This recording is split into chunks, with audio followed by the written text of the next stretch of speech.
Equipment is... It starts every morning before the sun comes up. Projects are laid out. Plans are made.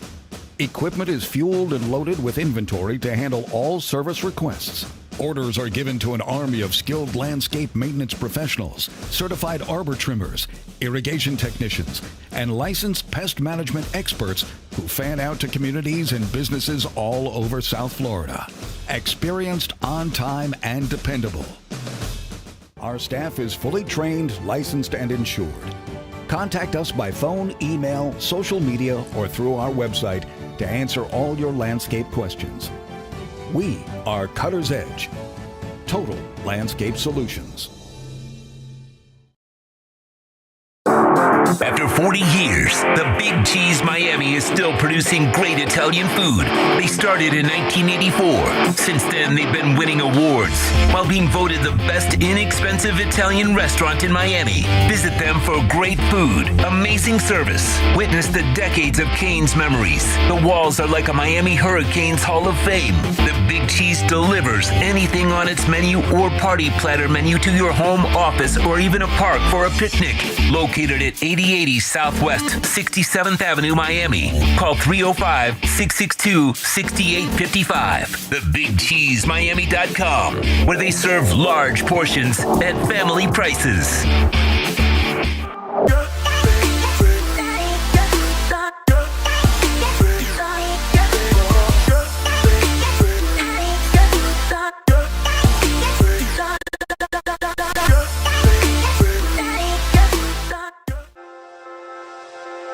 Hi, this is Jeff Welt from Welton Rayom.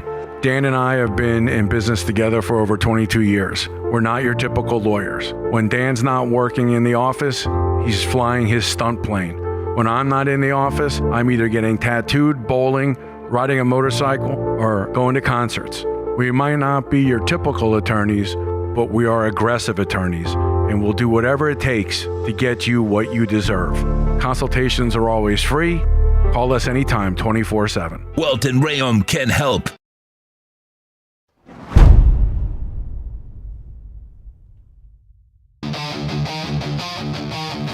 Mic checks echo, I'm the sound of the brawl. Canvas creaks, flesh slaps, bodies rise and fall.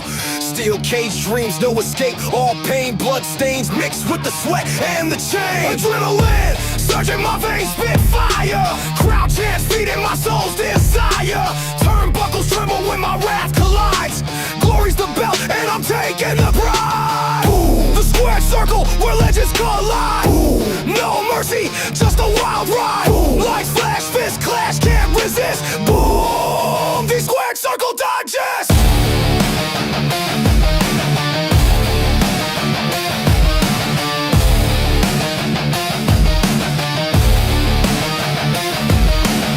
Pyros ignite, shadows dance in the glow. Ringside roar, it's a gladiator show. Chokeholds tighter than the grip of the night. Climbing the ropes to new championship heights. The mental battlefield, no room for doubt. Every move calculated, every scream a shout. The bell tolls louder than a sinner's regret. This is the place where the bold never forget. The squared circle where legends collide. No mercy, just a wild ride.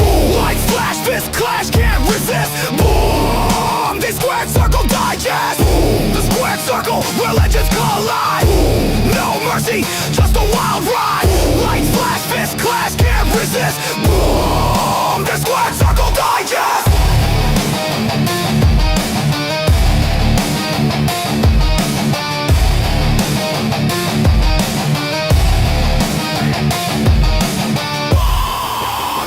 Circle Digest!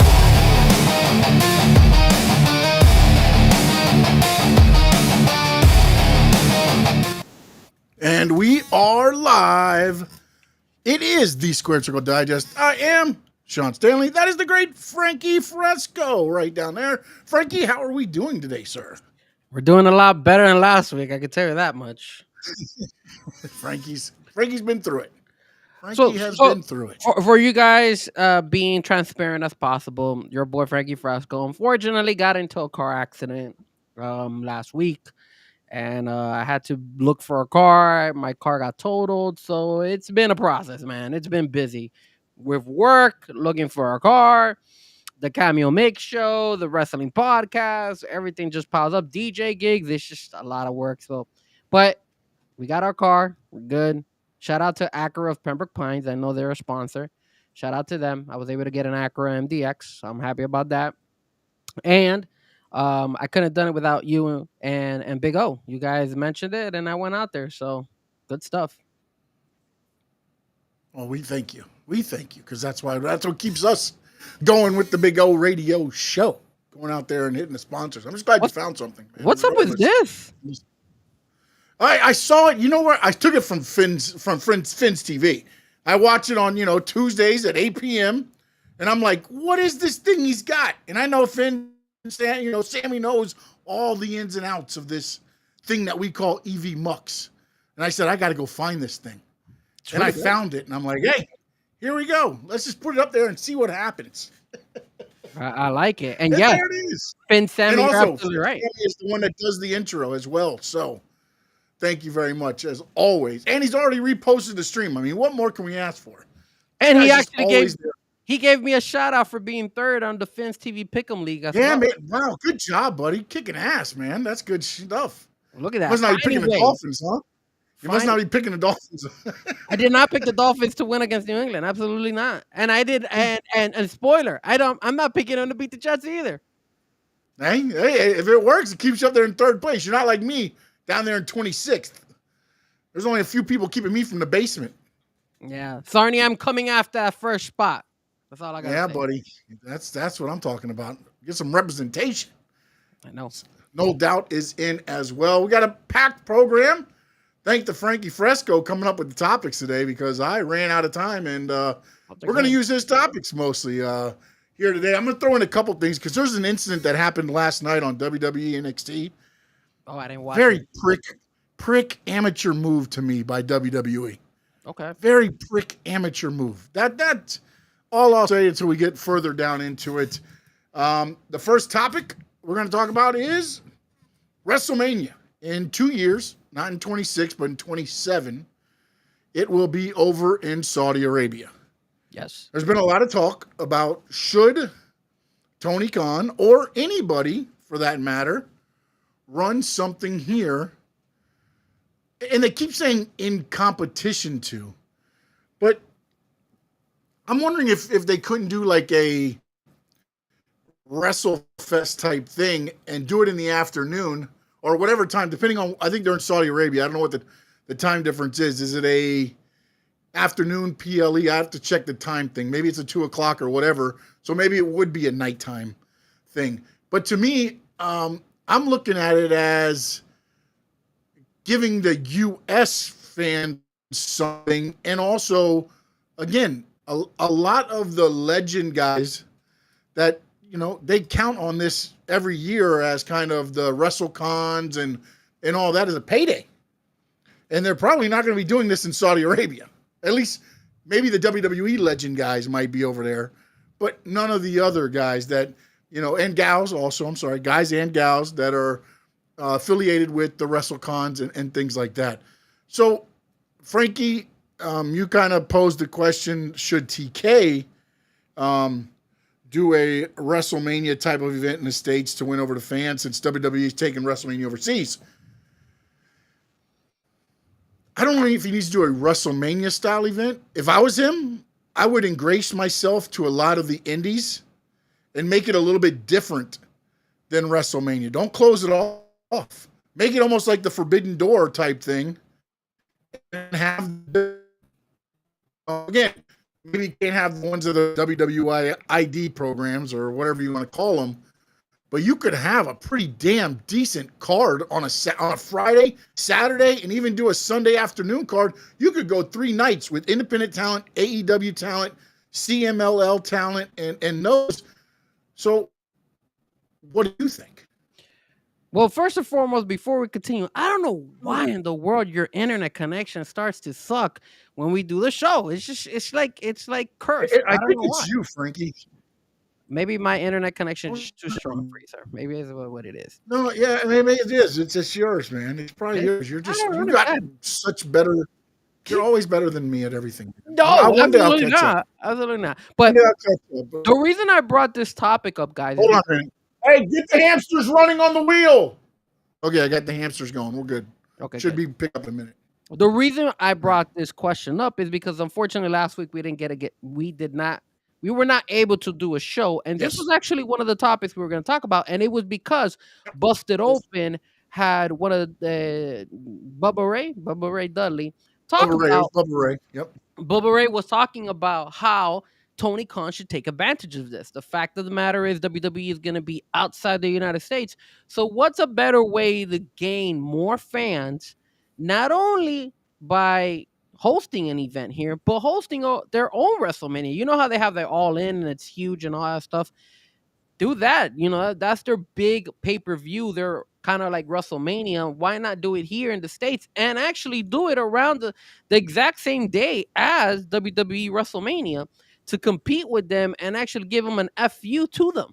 So, I mean, look, I'm going to be honest with you.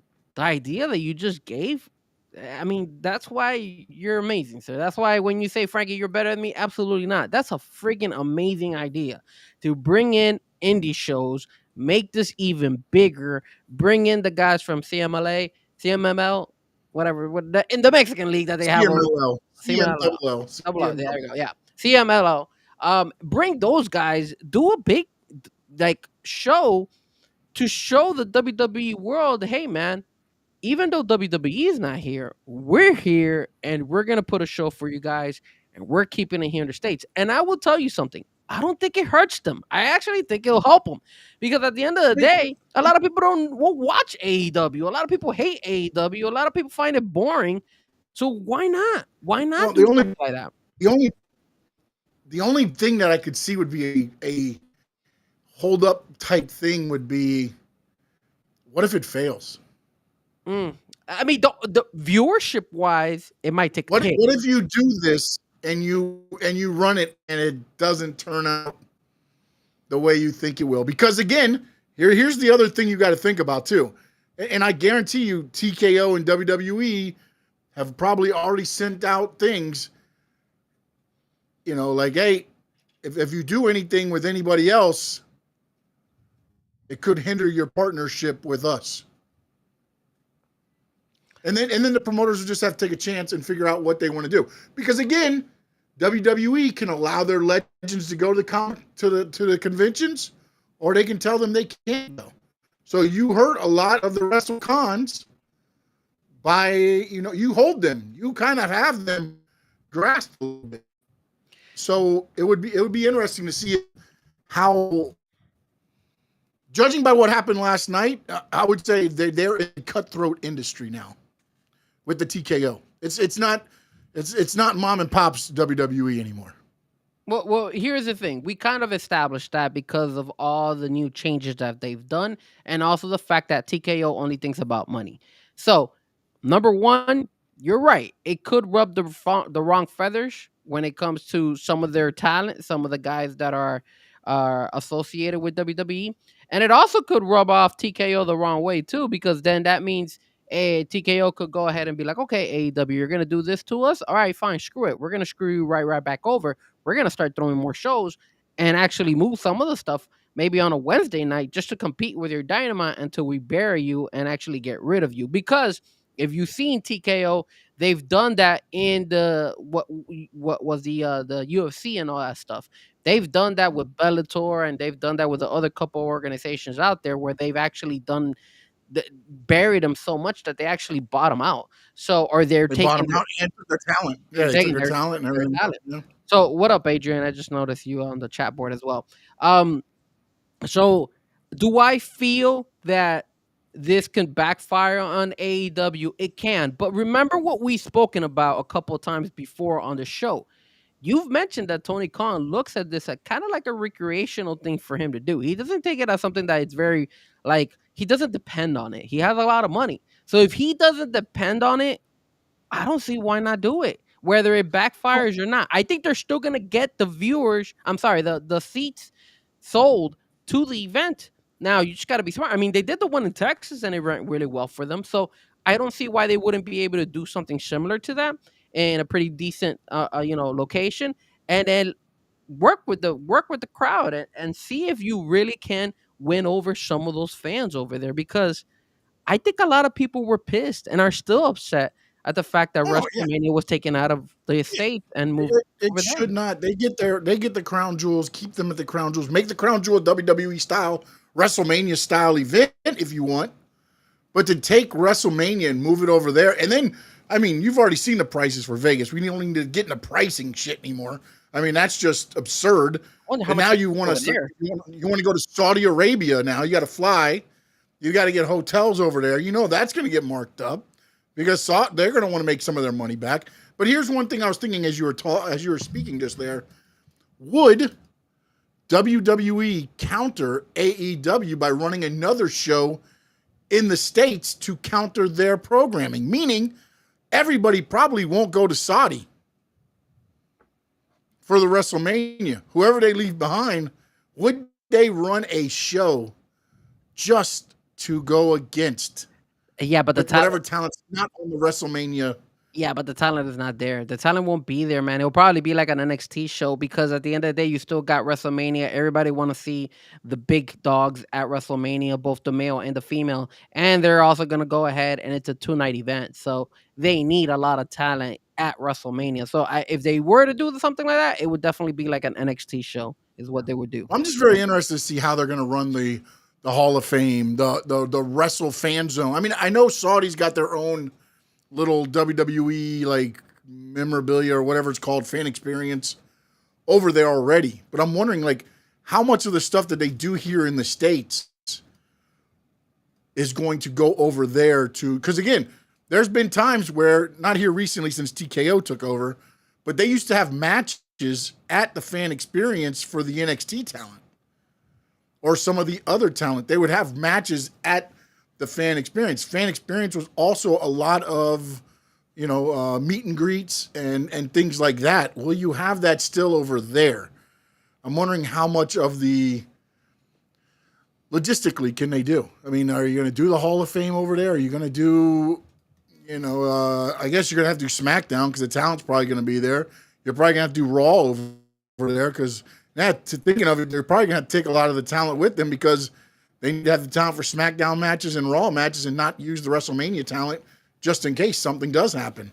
Correct. So, and I think I think the situation with AEW is that they could go ahead and their ticket sales are not their ticket pricing is not going to be as heavy as a WrestleMania here in the States. So it will still be able to gain that audience. And again, it's just a matter. Look, man, I think when it comes to wrestling, you just need one pop. You just need one thing to stick, and people fall in love with that person or that storyline or whatever they're doing for the fans to start getting invested, and then all of a sudden follow it. There's a reason why people love when John Cena's there, when The Rock is there, when stuff like that happens.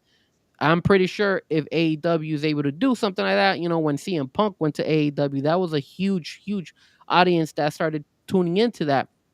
Anything that could go ahead and give them a pop. So if they're able to kind of tweak something and find something, and they're affordable, that's the biggest thing. Their pricing is way more affordable than WWE.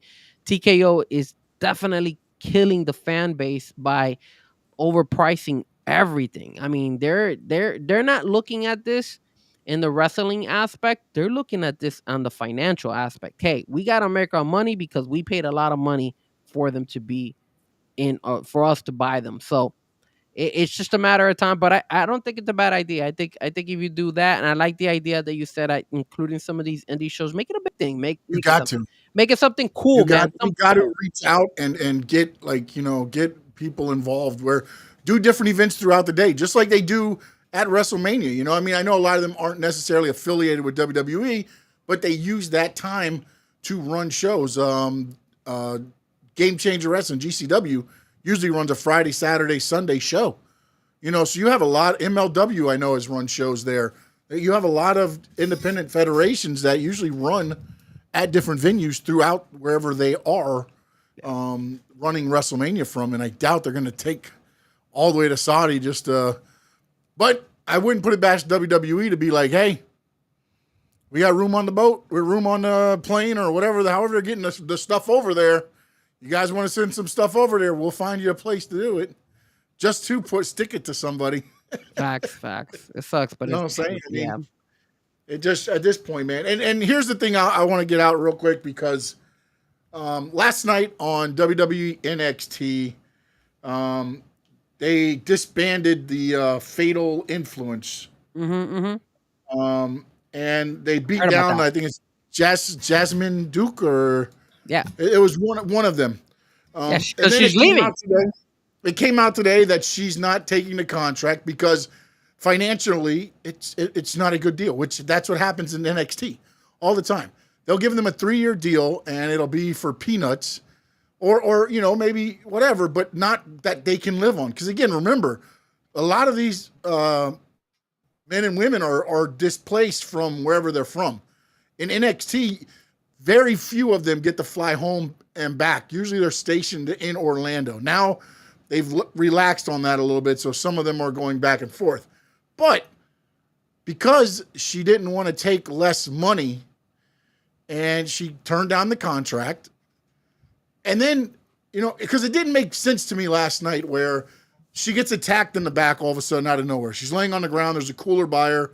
It's Fallon Henley and JC Jane there. And then JC Jane just goes, and I'm paraphrasing because I can't remember exactly what she said. Something to the effect of,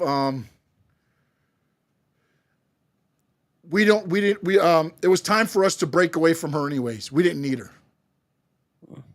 Like, I mean, come on. I mean, like that's a prick move, man. Dirty. Yeah. That's a prick move to me. Like, if you want to write her off and she gets, whatever, do the injury in a ring or in a match, maybe, you could have had, who's her next opponent? Who's taking on JC Jane next? Lola Vice. You could have had Lola Vice lock her in some kind of ankle lock or some kind of submission and take her out right in front of JC Jane and then just be done with it.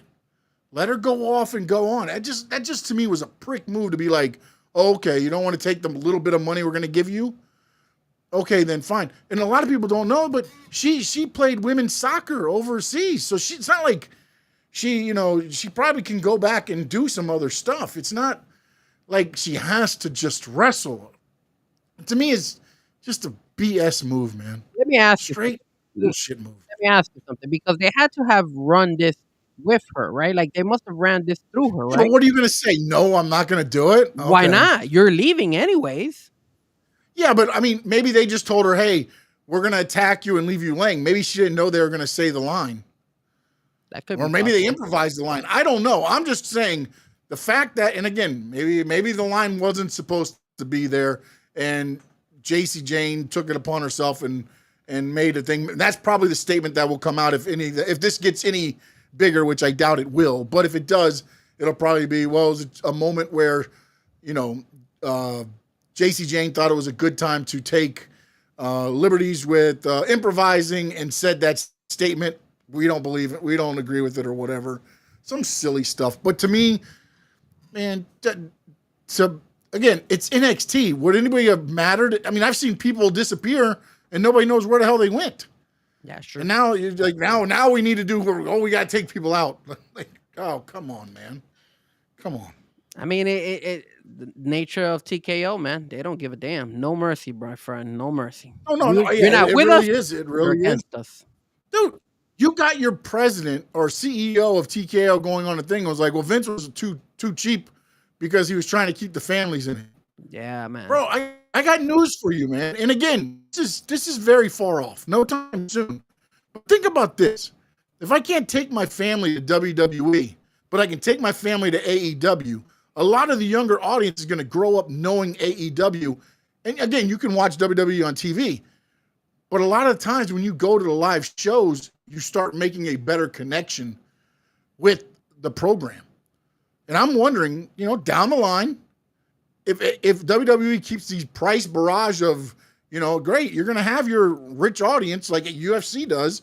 The front bowl is going to be, all celebrities and everything else. And, like a red carpet event. but families will not be there. And that's, to me, what wrestling is. Wrestling is It's like, you take your little kid, they get, crying if John Cena gets beat up by Brock Lesnar, all that stuff. That's the stuff. And now to take a kid, hell, the pricing is $850 for the 4th level in WrestleMania. You take a family of 4, that's almost $3,300 once you include taxes and everything else. And that's just to get in the door. Yeah, not to mention traveling expenses, hotel expenses, all that adds up, bro. I mean, that's insane. But this is a good way. This is a good way to our next topic, our segue topic, which was or is WWE streaming, right? We just finished having ESPN do WrestlePalooza, and I wanted to bring this up, and I put this as a topic, Sean, because obviously everybody now WWE is changing, right? Now this is another stream, another platform that they're using. I'll tell you what happened to me. That way you could see what happened. Also the reason why I brought this up. So I figured they say that if you have DirecTV, you're able to get you're able to get WrestlePalooza. You're able to get the streaming service. So I went. Wait. Say it again, Frank. I'm sorry. So one of the things that you can do if you could get it for free is if you have DirecTV. If you have DirecTV, you get it for free, right? So they weren't too specific with this because it only applies to DirecTV streaming. It doesn't apply if you have DirecTV satellite. So when I call DirecTV, and yes, I'm throwing DirecTV under the bus, I asked them, hey, can I get ESPN Unlimited? That way I could watch WrestlePalooza. They told me that they're working on it with WWE to try to get that included to be in the package. As of right now, you got to pay for it. Now, I will give DirecTV some kudos. What they did is that they gave me a whole year.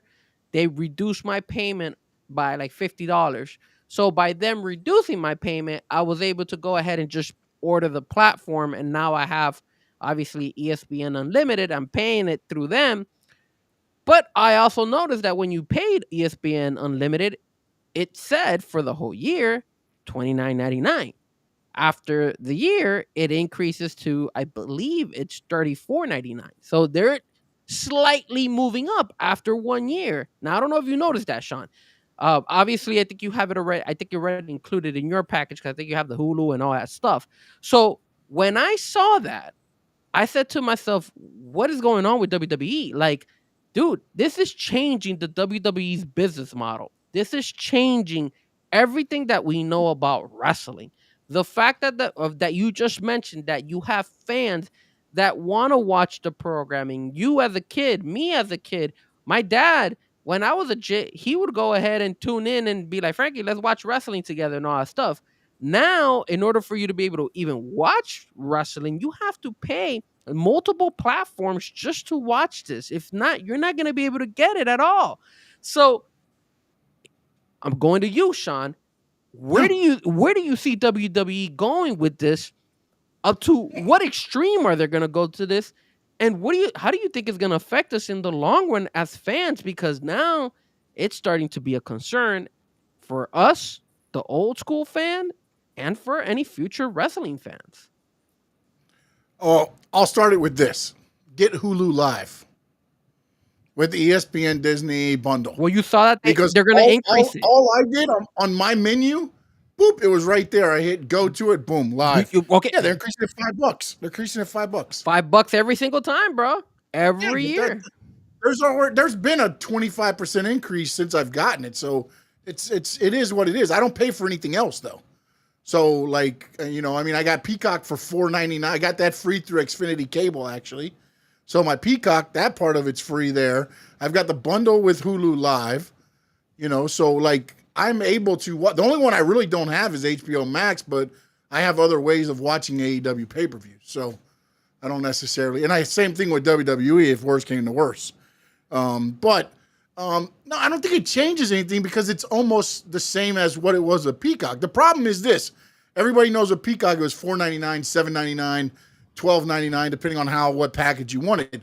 This is more.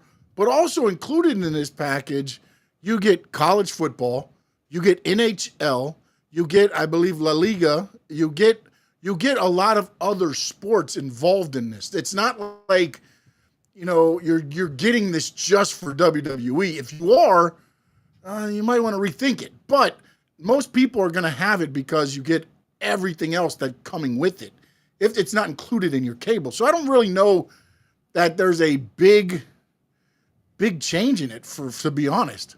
Now, when you talk about production, I think the production is going to get better.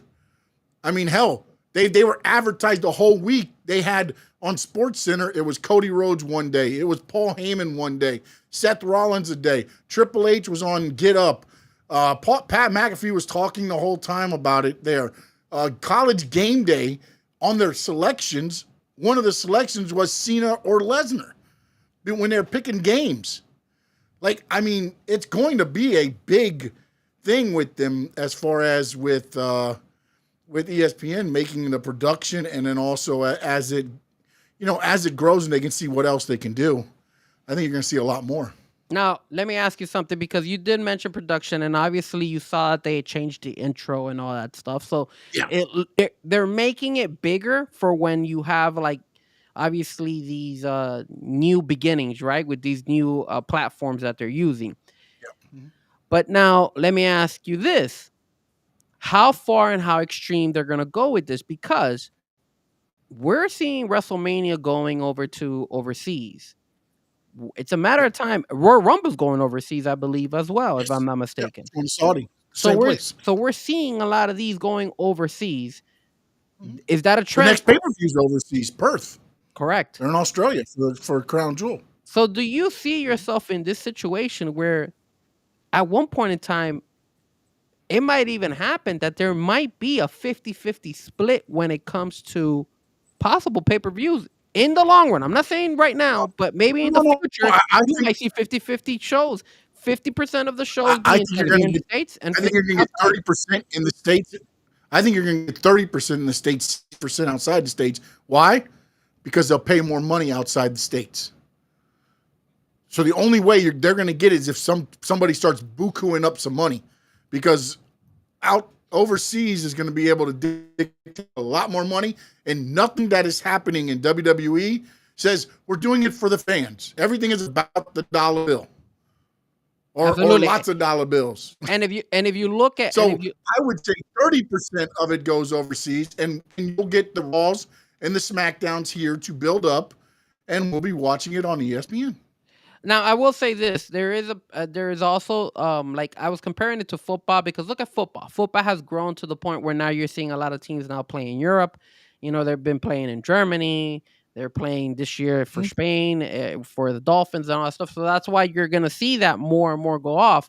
Now, let me ask you this: is ESPN going to be smart enough to go ahead and include wrestling topics more into their programming? Because yes, you did have College Game Day picking, you had PTI, you had a First Take, but I'm talking about even more, going that extreme to the point where maybe they just even create a particular regular daily based show talking about wrestling, kind of like what they did with the UFC when they went ahead and they did their own particular show. Like, I think it was Daniel Cormier, and at one point in time, I think it was Daniel Cormier. The good guy and the bad guy or something. It's Chael Sonnen. And Chael Sonnen. The bad guy or something like that. Yeah, something in the bad guy or something like that. Yeah. Yeah. So do you feel that WWE is going to go to that extreme? ESPN is going to go that extreme to go ahead and start doing their own programming for the wrestling world too?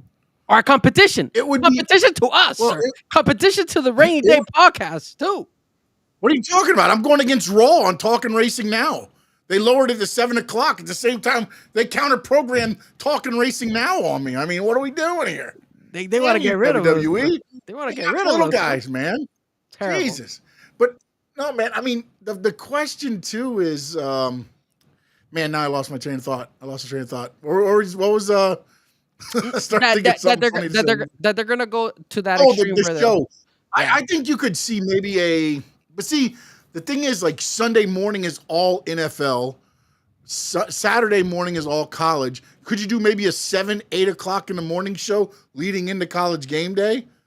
something like that right now. I don't know, and again, when college football ends, maybe at 8 p.m. on Saturdays, or 8 p.m. on Saturdays, you counter program AEW Collision, and you throw a little talk show on there like they used to have with Vince McMahon back in the day, where they would bring the wrestlers out, you would talk with them.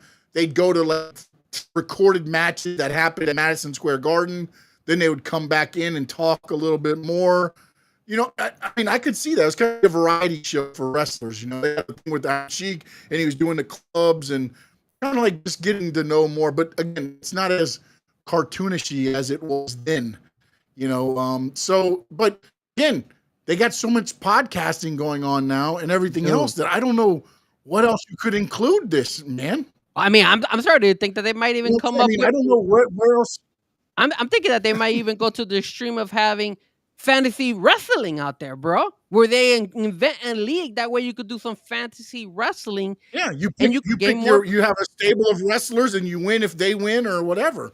Just like fantasy football. Every week you pick something, so you could pick something for Monday night. Yeah. You could pick something for the pay-per-views and just build it up that way. And then obviously in between us friends, we go ahead and we bet money and see who at the end of the year. We should start that right now. We should start a fantasy wrestling league. Here on the Squared Circle Digest. Yeah, we'll get Adrian involved. We'll get Sammy, no doubt. I'll even throw my papa in there. My papa will draft some people. That's a good point. Draft people, and then we'll do our own little things, man.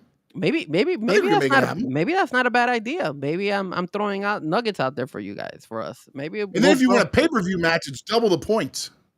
If they get the pay-per-view and they win, like your wrestler. Yeah. Let me see what else you had there.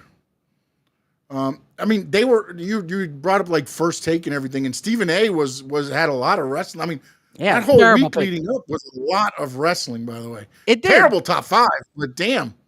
Well, not a terrible top 5, just terrible top 1. Yeah. Like, what the hell? He did that on purpose.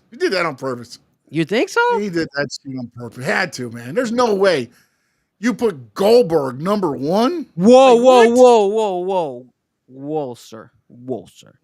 Where is who's usually on the chat board? Who's a big Goldberg fan on our chat board? I don't think it's No Doubt. I think it's Josh. Josh is the Goldberg fan. He's the big. Where's Josh? We need you, Josh. We need you on the chat board. That way you could defend Stephen A. Smith picking Goldberg as his number 1, man. That was insane. I'm not gonna lie. I like Goldberg, but not to that extreme, bro. That was a little bit. I mean, what the hell are you thinking, Stephen A? I mean, they give him a grade every single time. So if I had to give a grade for that list, I would definitely give him like a D for dog crap. I give him an E for effort. That was pretty bad, bro. I'm not gonna lie. It was not the greatest list. I mean, it wasn't too terrible. Like, again, he had a lot of the older. He tried to show his knowledge in wrestling. He had the Road Warriors. He had like a lot of the older talent guys. Like back in my day when I watched it, they were real. Damn it, everybody was real. I mean, I had Ric Flair. I mean, it was okay, but I mean, damn, it was rough. It was a rough list. It was a list made by an ESPN loudmouth, is what it was. His list was a 1998 list. Yeah, probably. Yeah. Yeah, it was rough. Yeah. You want to talk scandals now? Yeah, let's talk a little bit about the scandal that's going on. Besides, obviously, what just happened. Coincidentally, you mentioned the NXT, a little shady move. Yeah. So now we got this scandal. Now, I don't know how to pronounce her name too well. Masha Slamovich.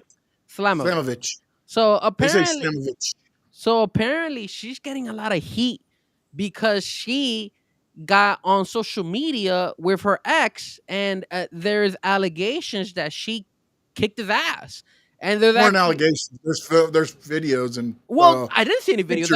I saw photos. I'm sorry, pictures. Sorry, pictures of it. I did see some photos. I did see that. But come on, man. I mean, he had mentioned that I think the manager, somebody, because he's an indie wrestler, and he's been with MLW. Akira is what he wrestles under. Oh, okay. So then obviously she's in TNA.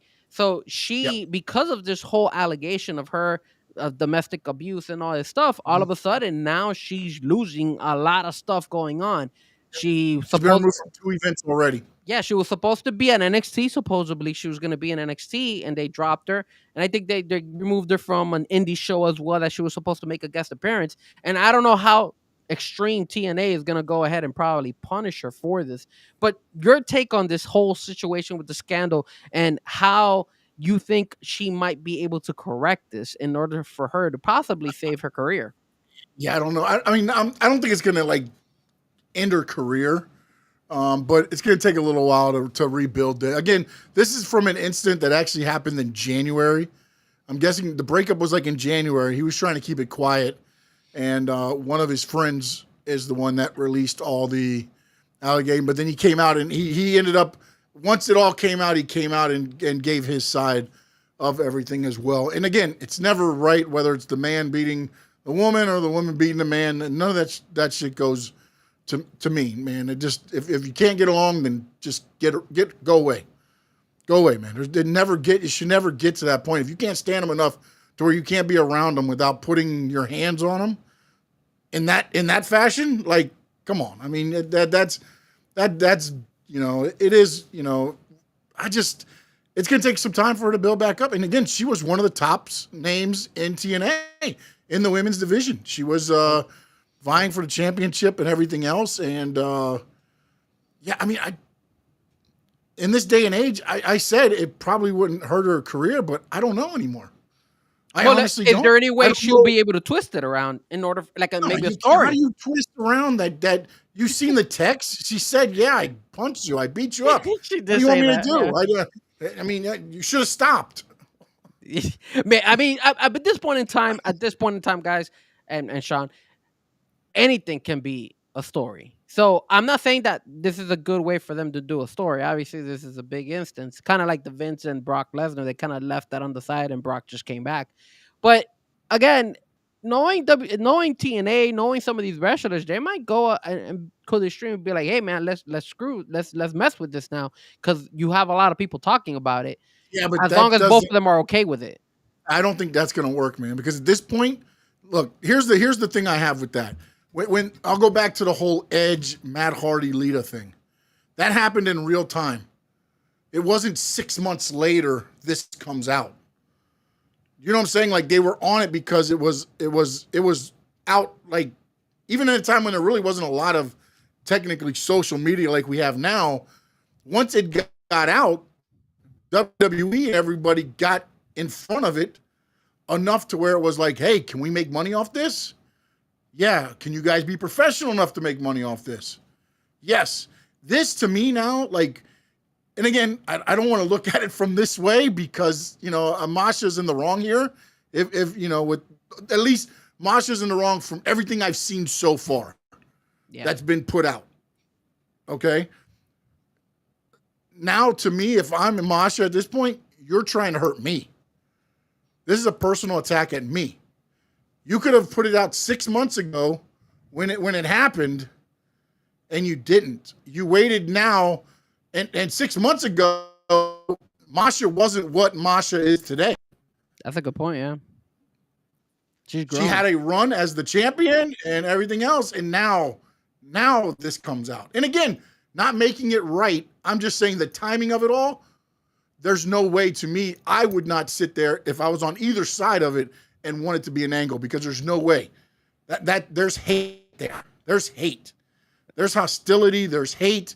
There's more there than just, okay, we couldn't get along. And again, that's the thing where, like, taking it back to the old times, Matt Hardy and Edge, they were able to put that to the side. They went in and beat the crap out of each other. They laid it in harder than they would on anybody else, but they made sure not to go overboard. Why? Because they knew they could make the money. Yeah. That will be to be determined, right? To be continued, maybe something like that comes out of. Yeah, as more things come out, maybe there's more that could come out that changes everybody's, but again, with what I've seen so far and going off the pictures, the text, and it doesn't look good. All right, let's talk about the next topic. The next topic that we got is creative direction and safe style storytelling. So you're not going to talk about the Roger Jackson arrest? Do you want to talk about it? I mean, we've already talked about him so much. That's it. Case closed. We've said it. We mentioned it. Done. Move on. Let's go.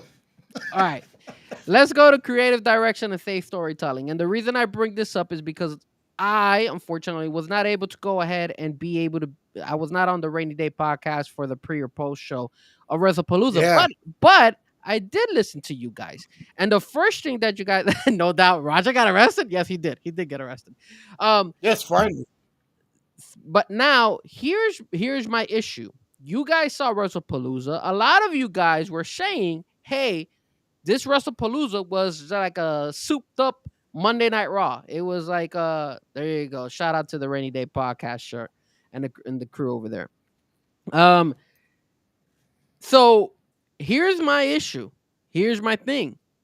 What should WWE lean into? Bigger moments, and when I mean bigger moments is like, hey, every time you have a main event, every time you have something interference or something out of the ordinary, Mary, like kind of like what we got sold when Seth Rollins took off his knee brace and was able to come and cash in on CM Punk, or should they go ahead and focus more on the long-term storytelling where some of these shows will not be as extravagant at wow moment, but it makes sense and it still goes with the story, the long-term story that they're trying to tell us? You tell me, Sean, what do you think? Well, I think you got to have a combination of both. I mean, you got to, unfortunately, and then also you have to have an understanding of what big moments are to me, because I honestly think they thought the big moment for this show was how quickly Lesnar deposited John Cena on his retirement tour. That's a terrible big moment. I'm not saying, I'm telling you how I'm looking at this. And this will lead into one of the other things, that another topic later on here that we have further down. But I mean, you got to have the storytelling and storylines that, you can throw a big moment here and a big moment there, but the storylines, you have to keep them going. Like, think about like the Bloodline storyline, okay? They kept that going for how long? A couple of years. Right? And how many times did you have the oh shit moment during that story? The big moment happened. Sammy turning on him, all that stuff. Jay and Jimmy super kicking Roman to destroy, kind of the bloodline and lead in. That was a long-term storytelling that sprinkled in moments here and there as you needed them. That's what they need to get back to. But then why were you and some of the crew over there at the Rainy Day podcast criticizing that WrestlePalooza event? If that's what you are expecting, you're expecting little moments here and there, but not. My thing was no, because the problem. What I thought, I didn't really have. What I said was, it was a supersized Raw or SmackDown on steroids, however you want to look at it. Yes, that wasn't a great PLE. And the problem also too is you go on ESPN and you say all this stuff, and then automatically fans start thinking, "Oh my God, we're gonna get Roman. Oh, we're gonna get The Rock. They said they're gonna have surprises showing up, and we're gonna get all these big moments." Well, you got Stephanie being inducted in the Hall of Fame. You had The Undertaker show up. You had Pat McAfee show up. You had things. You had what they said was going to happen.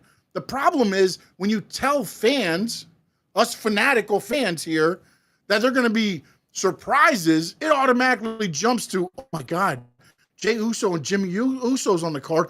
That means Roman's going to be there. If Roman would The Rock show up? And then you got these crazy ideas, and then no matter what you do, you're going to fail because you're not going to get the moments that the fans expect. All right. Before you continue. That's the thing. It's expectation versus reality. That's the problem. Let me ask you something, because I'm trying to rewind. I'm trying to remember. My memory sucks. I'm really bad at this. Yeah. Let's go back to the first episode on Netflix. I believe that was Roman Reigns versus Solo for the Ulafalo thing. Did anybody came out? Did The Rock come out on that show? Do you remember The Rock coming out on that show? Did he? The Rock opened the show, and he came out and he talked about Cody because he was not he wasn't at that time. He wasn't the final boss. He was board director Rock or whatever the hell it was, and he talked good about Cody and everything else, and then he left, and that was it. That was it. So you had that. You had the main event, right? I didn't CM Punk and Seth fight that night too. CM Punk and Seth in the cage, I believe. Did they fight? No. That was a different night. No. Because Roman came back. That was when Roman came back.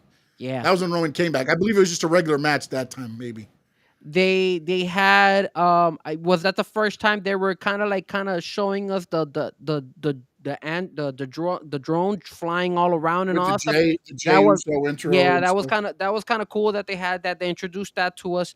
I think also it was at that arena, which it has like that new Clippers arena where it has like good visuals and all that stuff. They had crazy ass mad fireworks and all that stuff. So for the entrance and all that stuff. So if we look back at what they did for Netflix and we look back at what they did for WWE, so here were your special appearances. You had The Rock, The Undertaker, Hulk Hogan, John Cena, which was the start of the Cena Farewell Tour, and Travis Scott. Damn, they all came out on Netflix. Yeah, because that was a time when Travis Scott was still in, which all that whole storyline changed. That WrestlePalooza was a snooze fest, sir. You compare Netflix to that WrestlePalooza and ESPN, and they freaking screwed over the fans, bro. They gave us they didn't screw over the fans. They're in a totally different position now. No, because you could still do extra stuff that you could have done. Like, they added this 6 weeks ago. ESPN said all of a sudden, like, hey, we want to show the first night, the day we take over is September 20th. We want to have a show that night. You're in the middle of getting ready for freaking Crown Jewel. You only have two episodes to get ready for Crown Jewel. They're trying to cram all that in. Originally, this was supposed to be the build-up for Crown Jewel. You're supposed to have 6 weeks of build-up. Instead, they said, no, we want to have a PLE. Okay, well, let's see what we can do. And that's what you got. You got a thrown-together thing to where maybe it kept some of the storylines going, but you weren't going to get a lot of anything else. You're not going to have Cody ain't going to wrestle there and then 2 weeks later fight. He's going to have to fight Seth. Him and Seth now are your main event at Crown Jewel. Correct. Like, they could have. And the done women's side though. isn't even figured out yet. They could have done something more for that wow moment, and that's where we go back to this. Yeah, but then here's the problem. Here's the problem I have for you, Frankie. Everything they did on that first Netflix on Raw. Uh-huh. The second Netflix on Raw happened. What'd we say?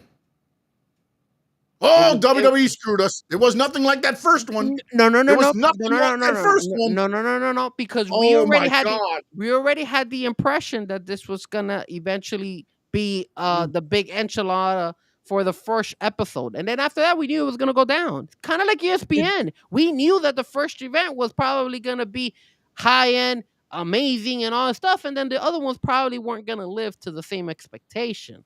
That's what I kind of again. It's expectation versus reality on what you can't. You have Crown Jewel coming up. Like Saudi, the Australia paid $35 million or something for this pay-per-view. You're gonna do all your storylines on the ESPN one that you just made up and threw in Indianapolis. But here's the thing. Here's the thing where you say you have to sprinkle a little bit of. But let me tell you this. There's been a report that Cody wanted to drop the title to Drew. There is that report, correct? Yes. You know why they didn't do that? Because they probably want to make Cody the face of WWE and ESPN. No. Do you want Drew against Seth at Crown Jewel? I would. I think that would be a great matchup. Okay. You don't like it? No, I don't. I don't like the two heels going against each other at Crown Jewel. No. Doesn't matter. I let the fans pick. But what's the story? Let the fans you have pick Cody trying to become the second. There's no story to Drew and Seth. There's no story there. I understand that. But there's no. I would have loved it if Crown Jewel wasn't great. If Crown Jewel. There wasn't no story with Cody. What do you mean? No story with Cody? For what? There's no story. There's the only backdrop between Seth and Cody was, hey, they met each other at WrestleMania. Congratulations. And they met each other when he tore his pec or whatnot. And that's it. Did you watch Raw? Yes. Did you watch Raw? Yes. That's what they brought up. That's what they brought up. You saw the promo, though. You saw the promo. The promo of what? Of them on right after WrestlePalooza was over? Yeah, when Seth says, "I'm the alpha," and Cody looks at straight in the face, he says, "I got 2 questions for you. We've had 3 matches one-on-one. Will that happen this time? All of them have been one-on-one. Will that happen this time?" And then he said, "Then in the 3 matches, how many have you won, Seth?" Yeah, and Seth said none. And he left. Yeah, And he left. Yeah. And you saw the Rolex, right? Yeah. On the podcast, he had Becky Lynch on the podcast. Becky said he's never worn that Rolex one time. Never worn it since Cody gave it to him at WrestleMania 41. He comes out with it on, and then in the dressing room, Becky's talking. He's just staring at the watch. He is. I mean, if I was Cody, I would have dug even deeper. I would have been like, I kicked you with one arm. I kicked your ass with one arm. He blew out his back and still beat Seth in Hell in a Cell. He did. But you're not telling me that there's no history between Drew and Seth from way back as well. It's wrestling. No, there might be, but at the same time, it's also when these people, just like Saudi Arabia, they don't technically have input into the matches, but they have input in who they want to have, main eventing their show probably. Just because Cody is not main eventing their show, I don't think they're gonna throw a fit. At the end of the day, they could still include in another fight in there. Like, here's what I thought. Here's you think this shit's like chocolate candy. Like you can get, I'll take that one with the caramel. Oh, give me that one with the wafer. Oh, give me that one. No, man. You can't just plug and play guys like that, bro. Sean, that's what Sean, that's what they've done all the time. They've gone ahead and changed stories from one to the opposite. Like, what are you talking about? Not with what you've done with Cody. With what you've done with Cody, as you said it there a minute ago. They want to make him the face of everything. Oh, I agree. So that's why I don't feel like they're going to make him lose. But look at him. He actually, think about it, Sean. He himself wanted to lose and give Drew McIntyre that win. Yes. And so think about because it. Because Drew deserved the win. The win. The problem was the timing. If ESPN would have waited till 2 weeks after Crown Jewel, I guarantee you they probably would have got the oh shit moment and Cody would have dropped the belt. I don't even think they would do that. I don't think they would even do that, man. To be real honest with you. I think they're going to ride with Cody all the way on this one. And that's what disappoints me when it comes to this whole storytelling on some of this stuff. Like, okay, if you want big moments, what big moment is it? What big moment did you get out of WrestlePalooza? Paul Heyman introducing Brock? Congratulations. That's awesome. That Brock whooping the crap out of John Cena? No, again, you're selling us as the WWE fans. You want us to be invested. You guys, maybe it wasn't you weren't as disappointed, but from the conversation in the stream that I saw, you guys were all like, yeah, it was okay. It was like a souped up. It was okay. I mean, I expected that. I didn't expect anything crazy. I mean, I picked Lesnar to beat Cena in my picks. Like, I knew that was going to happen. But as watching the everything leading up to it said nothing that Cena is beating.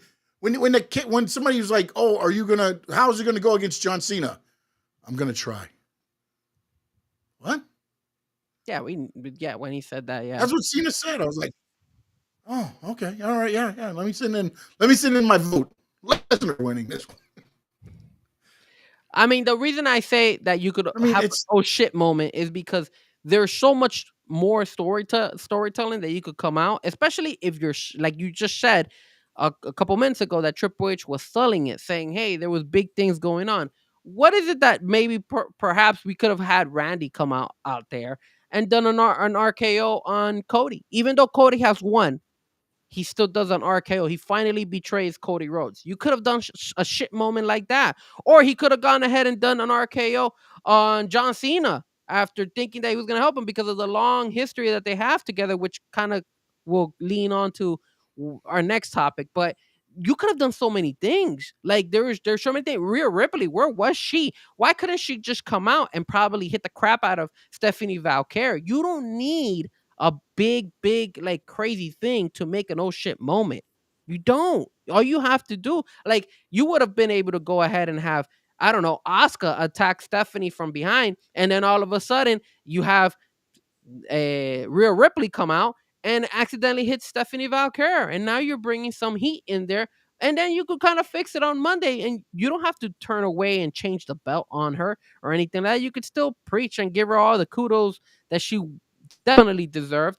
I think they went a little bit too overboard on yesterday for her, but still, those little oh wow moments could have happened, man. Even if you would have had maybe like even R-Truth, you could have had R-Truth come out there with a Grande Americano hat, Grande Americano mask, and act like he's another part of the Grande Americanos. Instead of just three of them, now you see four of them. Little moments like that that just make the show better, and it just feels like it was lackluster, and it feels it was stale. And I understand why you guys are saying, "Hey, it wasn't the greatest show. It was just a very souped up Monday Night Raw."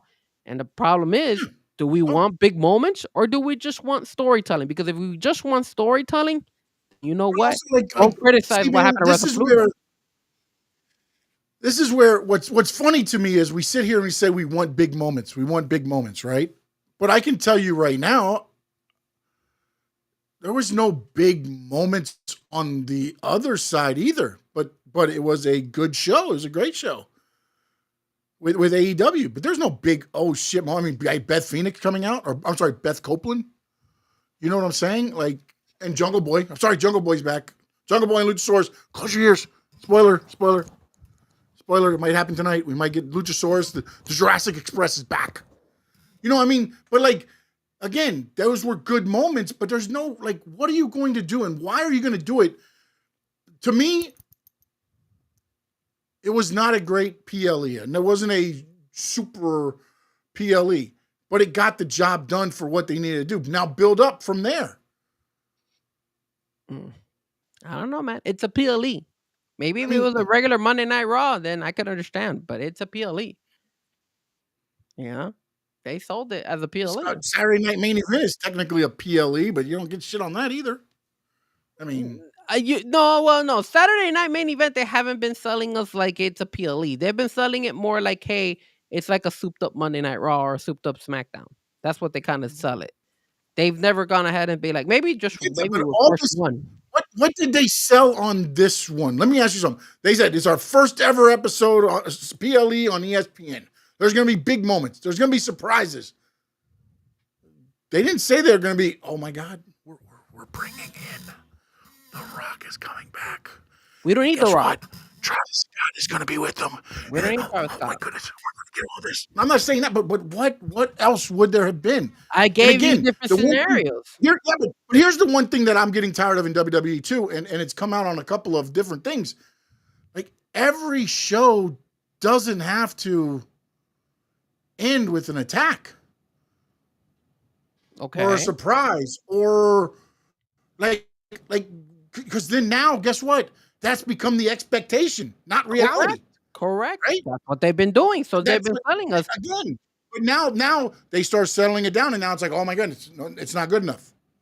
It was a good show. It wasn't a great show, but it was a good show. It was what it was for. Again, they want to say that what they said was, and this is why I think this WrestlePalooza was not that good. Because they said once the WrestleMania start going overseas, they want WrestlePalooza to end up being the WrestleMania back in the States. Okay. So are you insinuating that they want to move WrestleMania outside of the States forever? I'm not going to say forever, but I guarantee you're going to get more money for it from there. And knowing TKO, they're going to go with the money. They're not going to be... Think about it. They're going to Vegas. Why? Because they don't have to spend money because most of the shit is there. TKO is in Vegas. They have arrangements set up throughout Vegas because of the UFC and everything else that they don't have to do a whole lot there. Now you're going to get what is it, $250 million for a WrestleMania? You do understand that's more than I think they've made on every WrestleMania up to this date. Correct. Now the question is, how long are they going to keep this up for? How long are they going to have the I people don't be think able they're to going to go? get the $250 million, but I think you might get Australia get one if the Perth thing goes for maybe $75 million. They'll get 2 shows. I don't know what you're ever going to get. The only time you're going to get the money that they have, that they're getting now, is through Saudi. Now, if Saudi keeps paying up, could that become a thing? Then that's where WrestlePalooza will turn into the States, and that's where you'll get the cons and all that stuff going on during WrestlePalooza. Well, if that was their plan, wouldn't it have made more sense to make that WrestlePalooza a lot better? No, because it'll be like the first Raw on Netflix. No Raw is gonna beat that Raw ever. No, but you brought guys from SmackDown over. You brought guys from SmackDown over to that show. Remember, Roman and Solo were SmackDown guys. Yes. They brought them over to make that Raw what it was. At the time, I think CM Punk was still SmackDown, and then he came over to Raw. No, I think so Raw. Yeah, I don't think. But you're still moving guys over and guys and gals over to make that work. You're not going to be able to make a. All right, so you had Roman and Solo in tribal combat for the Ula Fala. You had Jey Uso beat Drew McIntyre. Rhea Ripley beat Liv Morgan to win the women's championship for the second time. Okay. And then CM Punk beat Seth Rollins. That's it. It was 4 matches. That's all that show was. 4 matches.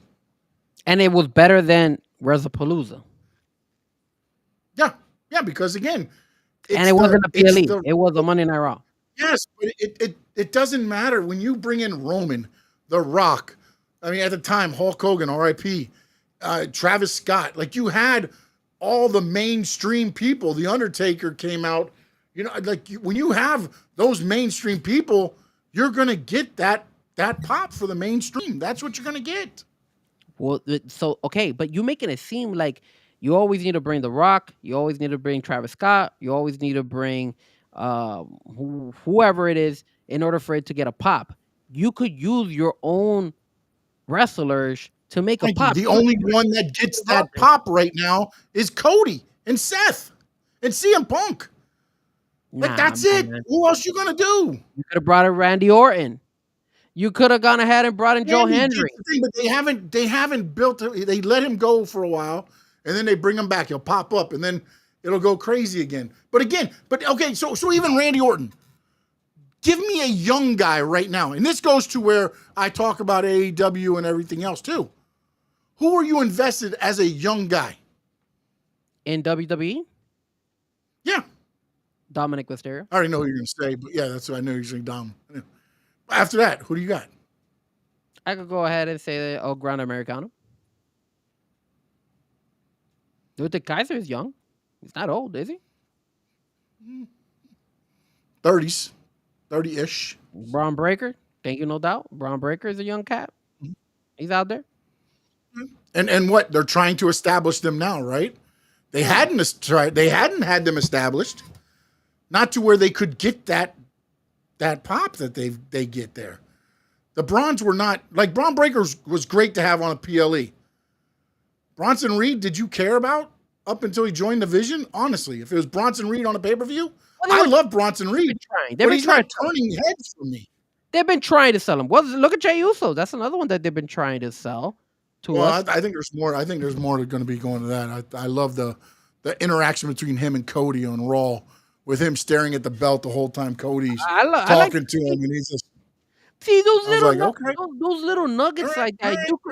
You could use that for. You could have used that for WrestlePalooza. You could have done stuff like that. You could have. It just again. They have so much creativeness. They know how to bring creativeness. You're telling me for one show that Triple H blew up, you can't come out with something creative? And outside of bringing Travis Scott, The Rock, Stone Cold, any of those guys, use your guys. You couldn't even, like I told you, you could have brought in Joe Henry. Joe Henry is a good one to bring because he gets a pop no Dude, matter but what. you do. It's funny because I got that. That goes to our next topic, but Joe Hendry is still technically a TNA guy. Like he hasn't been. He's been Had him at WrestleMania. shadowed off a little bit, but well, no, yeah, because they had to get somebody in to take on Orton. I mean, He's been featured every. I mean, anytime you mention his name, no, he is. he's always there. Think about this. Last night, TNA attacked NXT. No Joe Hendry on either side. Maybe something must have happened to him. I don't know. Maybe he wasn't there for a reason. No, he's not. He's there. He's there because he did a 6-man tag, but he was not involved in any of the any of the stuff there. Like there's guys there that they can push. Well, they could have brought in out Trick Williams. They could have brought in Obafemi. Show those guys. Those guys are in NXT. You bring those guys, dude. I'll never forget. And remember, this was just SmackDown that I went to here in South Florida when they were at the Kaseya Center. They brought Trick Williams, and the crowd went wild, and they only brought him for that night. That's it. So imagine, why can't you do that stuff for again? You're WWE. You're the most creative mother skunks out there, right? You have the money, you have the visuals, come on, man. Like, put some effort into this. It looks like you want to get your money's worth, right? You're charging a shitload of money to all these fans to go look at this. You're charging a shitload of money for people to keep getting platforms and all that stuff. You gotta have Peacock, you gotta have Netflix, you gotta have the cable for USA, you gotta have everything. If not, you're missing out on you're missing one show, and missing out on one show might make a difference of what is going on the story. So it's like, dude, if you're gonna sell us something, sell it to us correctly. Sell it to us like we deserve it, because we do. But we're paying an arm and a leg. What is sell it to you right? What is, like, we might not have liked the show. I guarantee you're going to find people that like the show. You saw that in social media. A lot of people were upset with that show.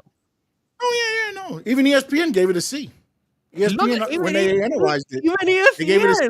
So that goes to show you that it was a mediocre PLE show. Like, they should have done more. Let's keep it real. But again, like, you act like they can just be like, all right, screw everything that we're doing right now. We have an ESPN PLE. That's all we're going to worry about.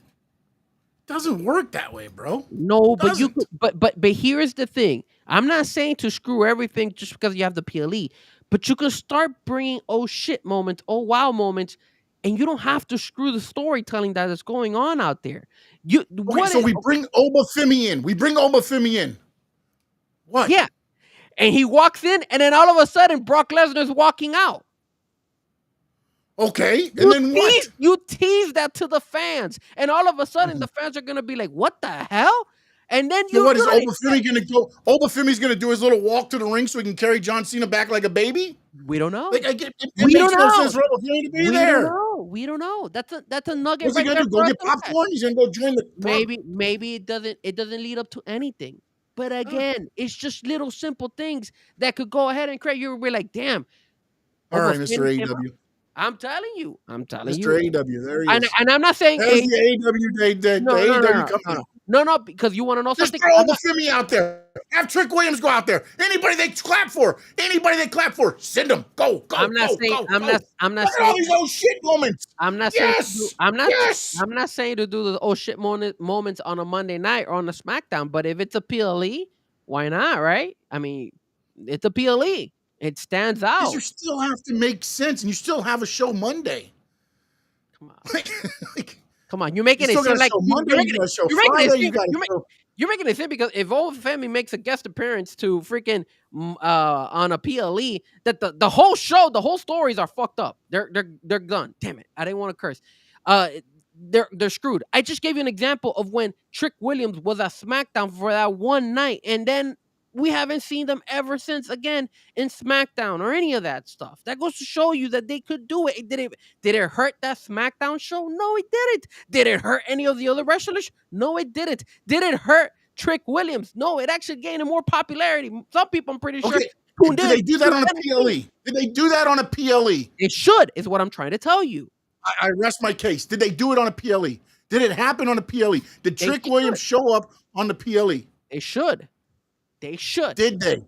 Yes or no? Was it on a They PLE? should. They should. You just told me it was SmackDown. Was it SmackDown or was it PLE? It was a SmackDown leading up to the Okay, then. PLE Thank you. that was happening Saturday, the very next that weekend. And did Trick whoop that ass on the PLE? No, he whooped that ass on the SmackDown. No. Thank you. Okay. God. All right, we're just not gonna. If this was a Raw leading into the ESPN, it would have been okay. All right.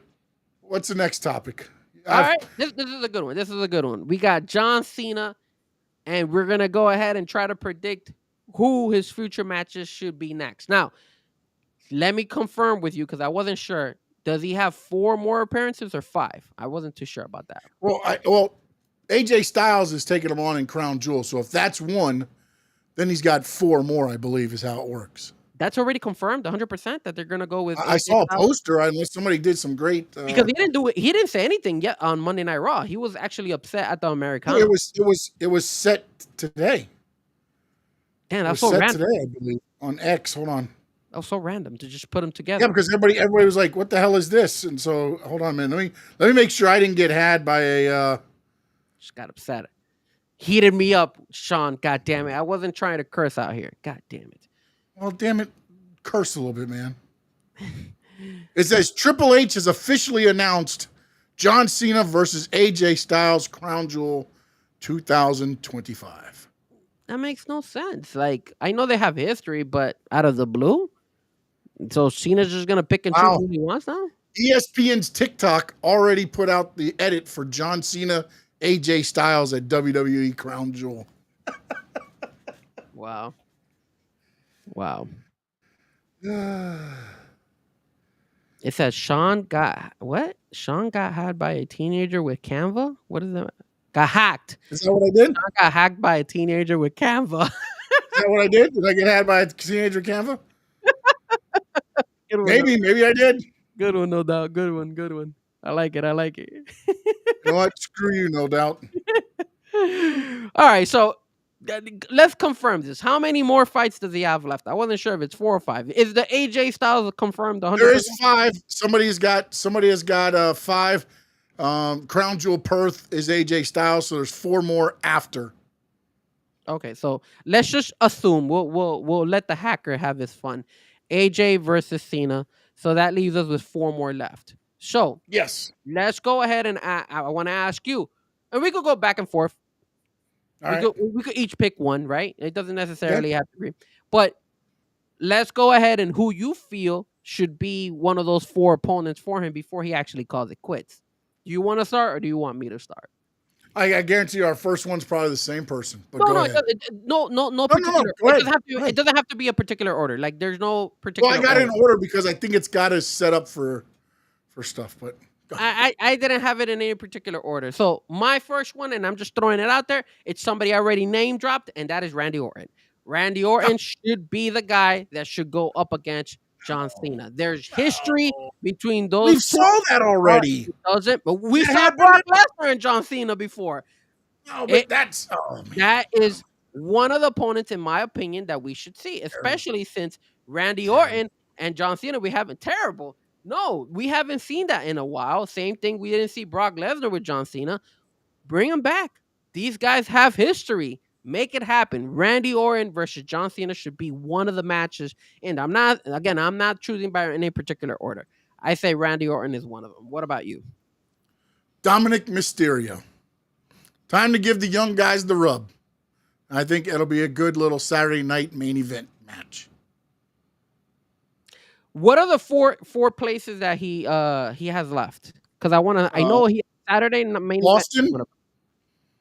Monday Night Raw in Boston, Monday Night Raw in New York, Survivor Series, Raw, and Sunday night main event is his final match. Hold on. So Raw, Survivor Series. 2 Raws. Yeah.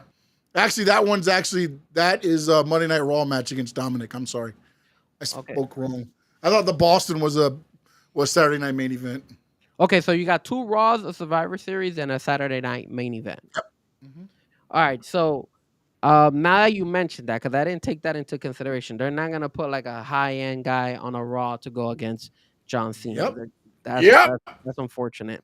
So In my opinion, you want to know something? I think right now Dominic Mysterio is too tied up with the whole Rusev and all those things. I think the guy you need to go out there and put over to help is none other than El Grande Americano, especially since you're trying to sell the Americanos to the public and he's big in Mexico.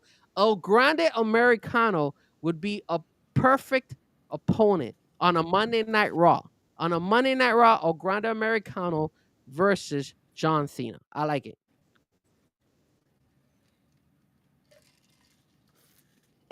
Fuck it, send it in.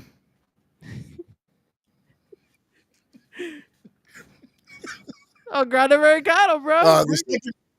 My second Raw opponent. Hold on. I'm sorry. I'm sorry for cutting you off. You mentioned that the first one was Dominic, and you wanted him on a Monday night. No. Yeah, Monday Night Raw. Yeah. It'll get smodged. Okay. Somebody will come out and attack Cena or whatever. I mean, it's not like they're gonna, Okay. however it goes. The second one, like I was thinking, and Adrian's got a good point here. You could do LA Knight, but I was hoping it would be Penta. I wanted to put over young guys, man, or new guys that are new to WWE on Raws. Again, this is another match. You could have fun, do whatever. Cena could go to hit the AA. You send somebody out or whatever to make the match for Survivor Series. Like, it doesn't have to be Cena pinning Penta. It doesn't have to be Cena pinning Dom. It doesn't have to be Dom pinning Cena. It doesn't have to be Penta pinning Cena. I think those two matches could have a hell of a match and then throw some schmoz in it or something at the end to keep the other angles going on Raw. And you're saying this is And that's for not Raw. bad too, no doubt. El Grande Americano versus Juan Cena. We could get Juan Cena one time, I guess. That's actually not too terrible. But yeah, I think that Penta and Dom would be his two Raw matches. I would like to see. Probably not going to happen, but All right, so I got the Randy Orton would not be on the Raw. I would say that would be on the Saturday night main event. So I would put that on the Saturday night main event. Randy Orton, as his last match. And El Gran Americano would be on Raw. All right, so I'm thinking outside the box. Again, I don't have a list in particular. I was just throwing it out there because I want to know. And I mentioned his name as well. You might have mentioned him as well. But I think on a Monday Night Raw, you got to go ahead and bring in Joe Hendry. And Joe Hendry versus John Cena at a Monday Night Raw would just make logical sense. These guys, you want to get Joe Hendry in there. People like to see Joe Hendry.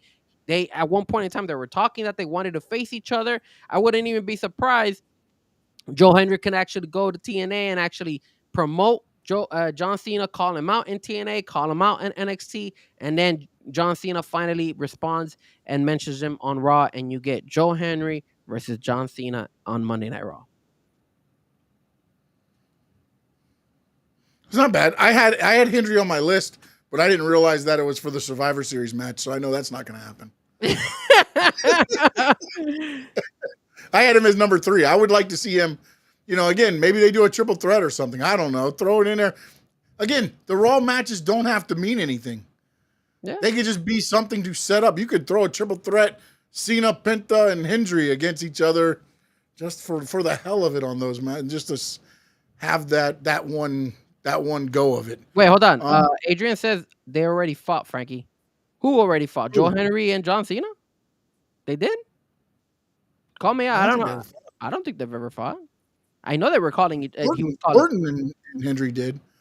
I know they wanted Hendry said his dream opponent would be Cena. That would make correct. Again, that's one of those things to where I think you might get that at that point. I mean, when it comes to Randy Orton, yeah, I know Randy Orton and John Cena have fought. Yeah, they did the Backlash. But there's a history there. That's why I would bring it back. Oh yeah, the history. Yeah, now we're talking history. All right. The Survivor Series. I saw this online, and I think this would be a good way to kind of get. They had like this team of Cena, Roman, the Usos, and somebody. I want to say Cody, or something like that as one team, and then you had like the Vision, Drew McIntyre on the other side, like a traditional Survivor Series match, or even War Games. However you want to do it. I don't know if you want to throw Cena in War Games, but that would be fun to where then you have him with all that mix in the Survivor Series. I would like to see that. Like an all. Oh, you know what? I'll put it in your terms. An 8-man All-Star match. AEW style. I never forget what AEW had. Like what they had. They had like 12 guys. No, it was on 10 men. it was on that Mexican on AAA that they had like a whole bunch of guys. Was it AAA? No, it was AEW. It was AEW. It was the AEW does the 8-man tag team match, the 10-man tag. Hell, No, they did one. They had a tag team tournament, 4 teams for $500,000. The Young Bucks won. No, to but get back in, they got all the pyro and stuff again. They had the one with I think it was that CMLL when they wrestled Dynamite over there, and they had like I think they had like 12 guys wrestle. Like they didn't have enough room for the wrestlers, so they were standing outside the ring, and then they would just roll in. That's how crazy that match was. I remember I was like, man, there's too many guys in one ring. All right, for me for Survivor Series, I'm sorry guys, but there's only one person. And it's not Brock Lesnar. It's the Tribal Chief. The Tribal Chief versus John Cena. It just makes perfect sense to have those two go at it. Because the Tribal Chief is the Tribal Chief. He's number one, bro. Here, we had this huge pop, John Cena versus Cody and all that stuff. We saw it again twice. But now you got the Tribal Chief, Roman Reigns. He's known as the best right now. Why not go up against John Cena? John Cena is calling himself the greatest of all time. Roman Reigns has been the longest lasting WWE heavyweight champion of all time. So why not sell it to us like that? Sell it to us. John Cena versus the Tribal Chief, Roman Reigns. It's going to be hard to make that work with nobody on TV.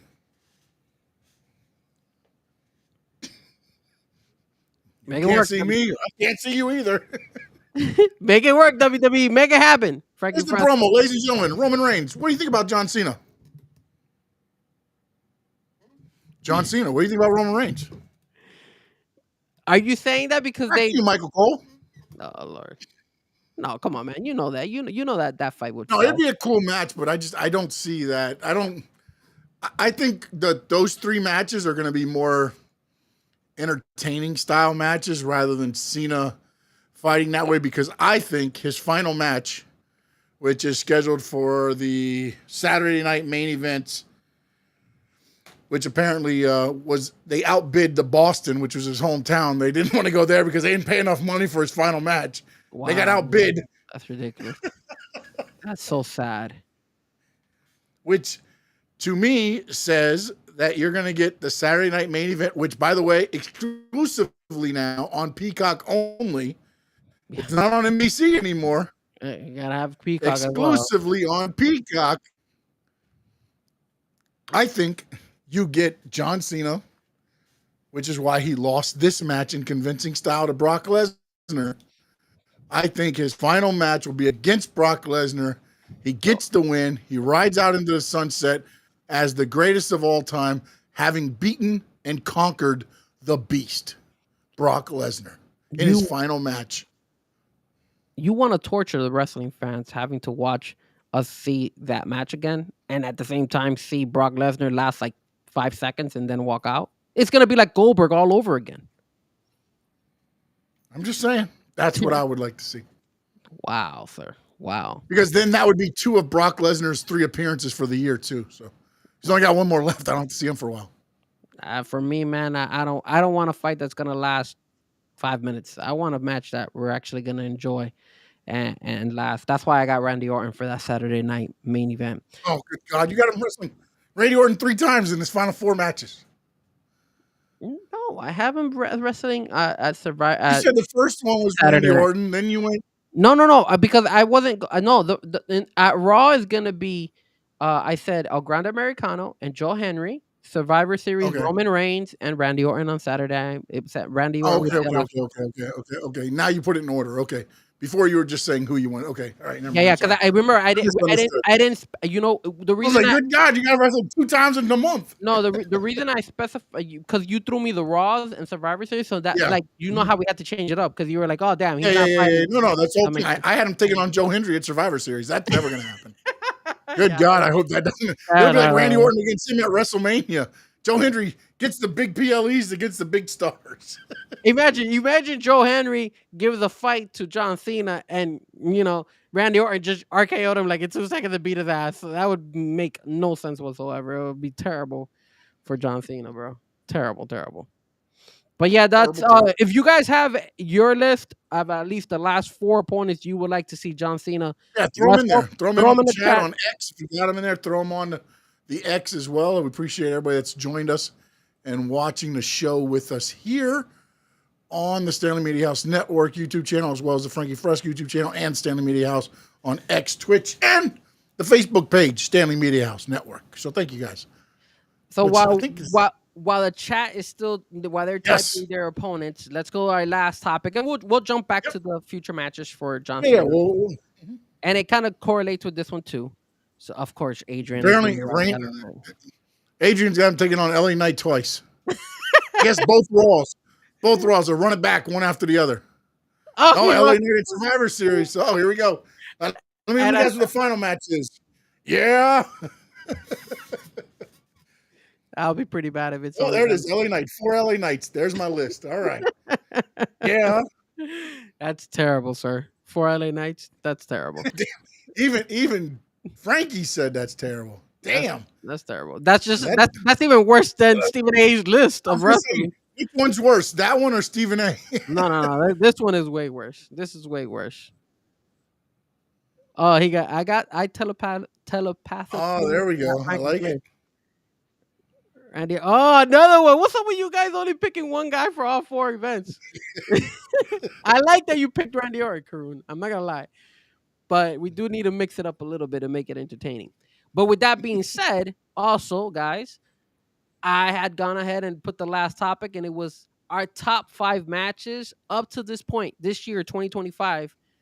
Mhm. It could be either WWE or AEW, or if there's anything else you guys have seen out there. Yeah. I'm not gonna lie to you. Most of mine is WWE, AEW related because I haven't really paid a lot. I do have an honorable mention outside because I did watch it and I thought it was one of the greatest, most entertaining matches I've seen this year. But that's an honorable mention, not in my top 5. I have 2 honorable mentions, Frankie. Okay, go for it. I don't have any honorable mentions. Actually, 3. I got 3 honorable mentions. Just do another top 5 honorable mentions. How about that? Honorable mentions, okay, no problem. The NXT match, tag team match, Io Sky and Jordan Grace against Julia and Roxanne. That's an honorable mention. Not bad. The triple threat match at Stand and Deliver between Obafemi, Javon Evans, and Trick Williams. Thought that was a fantastic match. And the one that I was talking about, the AAA Battle Royal with Omos and Micro Man.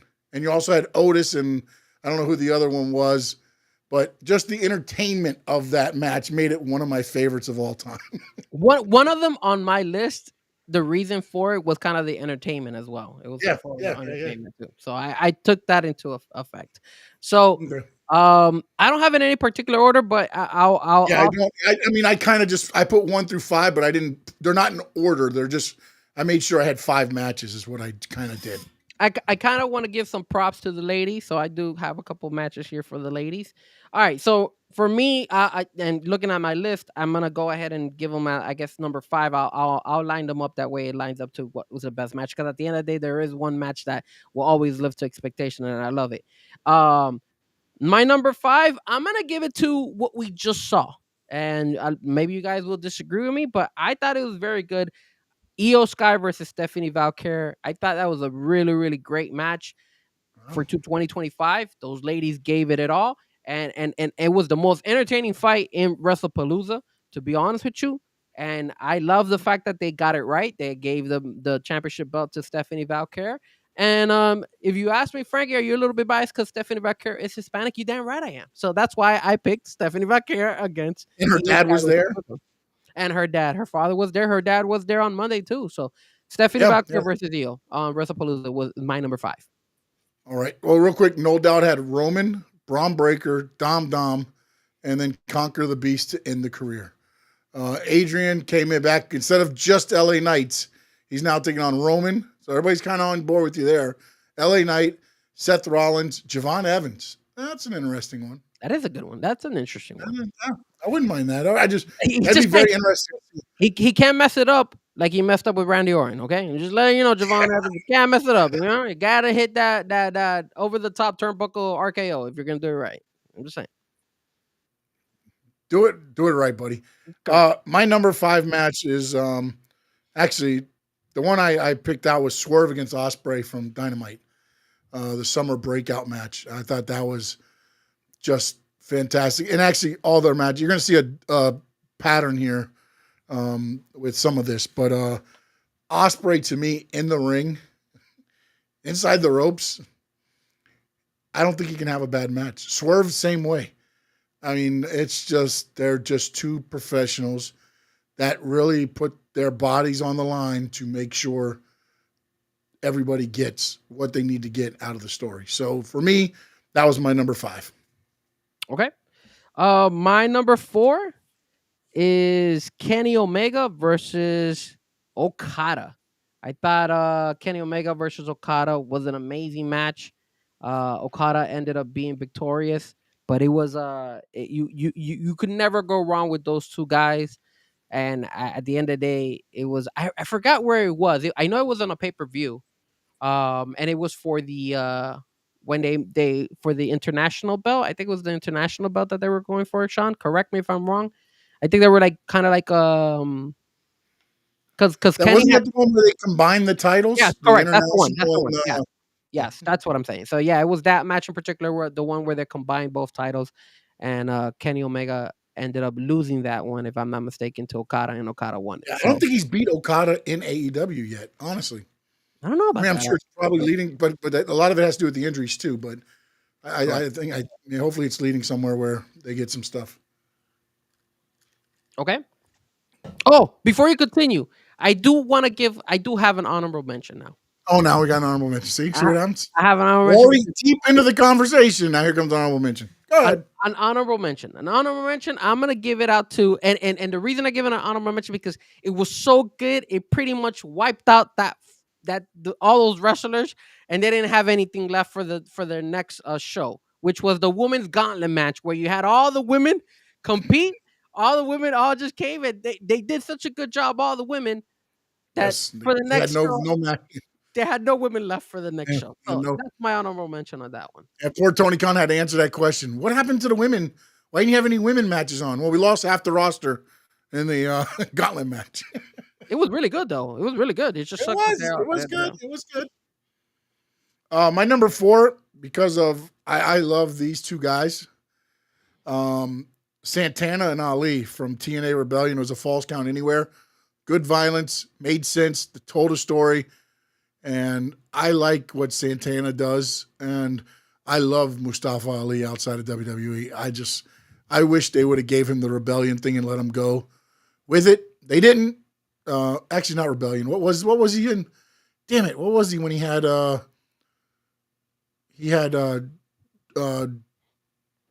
Michin? Was it Rebellion? Was that the name, or am I thinking of Retribution? Sorry, it's Retribution. Correct. Yes, if they were to let him go with that, it's very cool because what he's running now is similar to that. He's kind of running it like he's the president, and he's got this whole crew around him and things like that. So I love everything about them, and I love that match and the story they told through all the violence and everything else. Okay, cool. My number 2 is Number three. I'm sorry, my apologies. Yeah, because I put 5, 4. Okay, yes, sorry. I'm like learning not how to count. Oh, good. I understand. My number 3 favorite. I'm giving it to these guys because I feel like these guys. It wasn't so much about the match was really good. The match was really good, but it was the oh shit moment. And that is obviously, I'm going to give credit to all 3 of them, even though it was a match and then somebody comes in.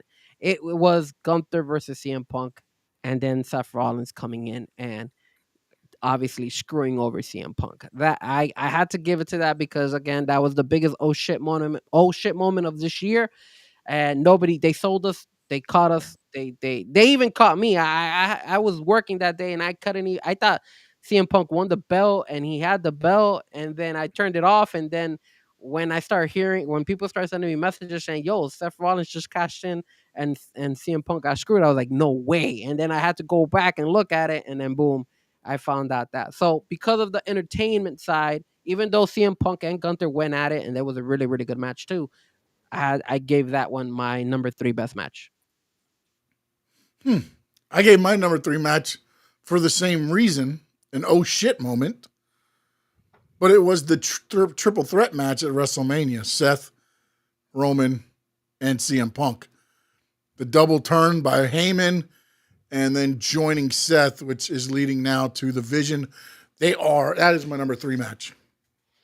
All right, my number 2, and you mentioned him, and I couldn't leave him out of my list. I just decided to put him on with another great wrestler, and it was probably one of the best tag team matches this year, bro. In my eyes, I had not seen this. It was amazing.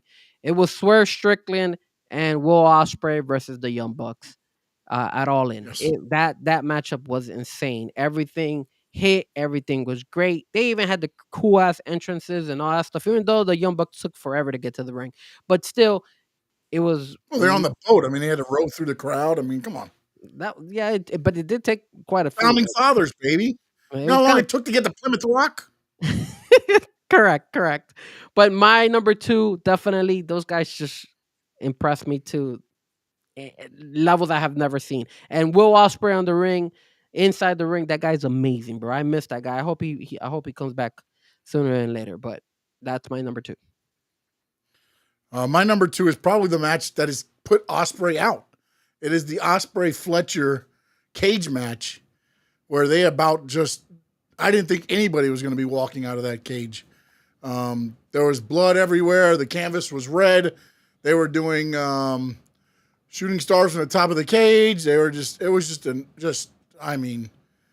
just oh shit after oh shit moment of that cage match. So that is my number 2. I love me some Will Ospreay, in case you don't know. I could tell. And my number 1 match of the year. Oh, if we don't have the same one here, Frankie, you're done. But I don't know. But mine is really good. I don't know about yours. And the reason I like my number 1 is because my number 1 told a story. My number 1 went all the way through. It was so good that one of the wrestlers ended up leaving that company because she did so great in that match. And I'm showing love to the ladies out here. This, for me, and not only that, but you had that moment at the very end where they're both laying down. They zoom the camera down on them, and it tells the story that we all loved and was built. And man, do I miss her in AEW. Of course, it was the championship fight between Toni Storm versus Mariah May. That is my number 1. Forget about Blake or whatever her new name is. It's all about Mariah May versus Toni Storm. Blake Monroe. So my number 1 match this year in 2025 that I enjoyed, Toni Storm versus Mariah May. My number 1 match told a story completely. I mean, there was blood. There was tragedy. There was turning on each other. There was jealousy.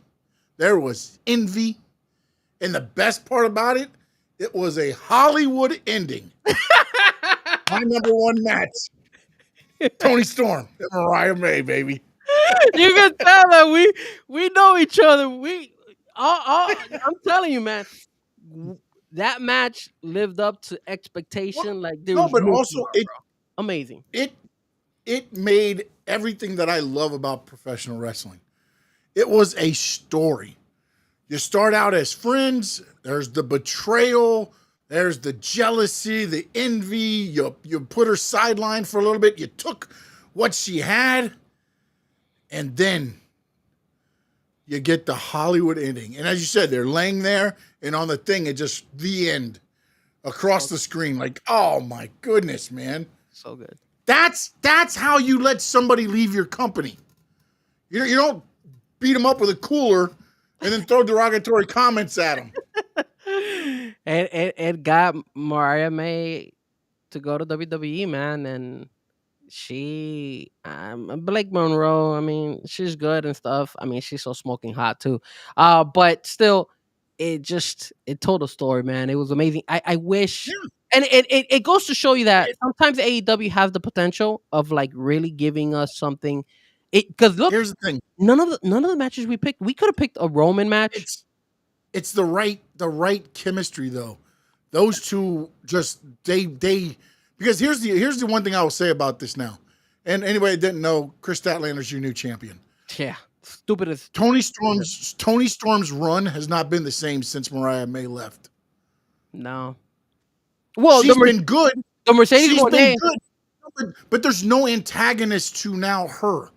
Like Mercedes Moné was okay, but still, it's not Mariah May and her. Like there was literally, you had the protagonist and the antagonist, and they were perfect together. They were perfect together. And after that went away, it just that the chemistry isn't there with anybody. They had good match chemistry with Mercedes, but those two characters just, I mean, they're like they literally were made for each other. I know how wrestling is. They were literally made for each other, and you watched it play out week after week, and just amazing stuff. That is what happens when you invest in something. Yeah. When you get invested in something, that's when you get, especially when you get that payoff. So many times something happens to where there's an injury, that somebody might be leaving the company or whatever, and it never gets to that point. And for the first time that I can remember, like it was an ending perfect to what was that feud. What's funny guys, is that me and Sean, we don't talk about our matches. Like we don't talk about when we make these lists of what he likes or what I like. We just go with what, as you could tell, we had completely 5 through 2. It was or 2 to 4, 2 to 5. I had one WWE different. match, by the way. One WWE match, one TNA match, 3 AEW matches. I had one WWE match, 2 WWE matches, the Gunther CM Punk and the EO and the Stephanie Valkyrie one. But I did show a lot of love to the ladies. The ladies deserve it, man. The ladies did a great job.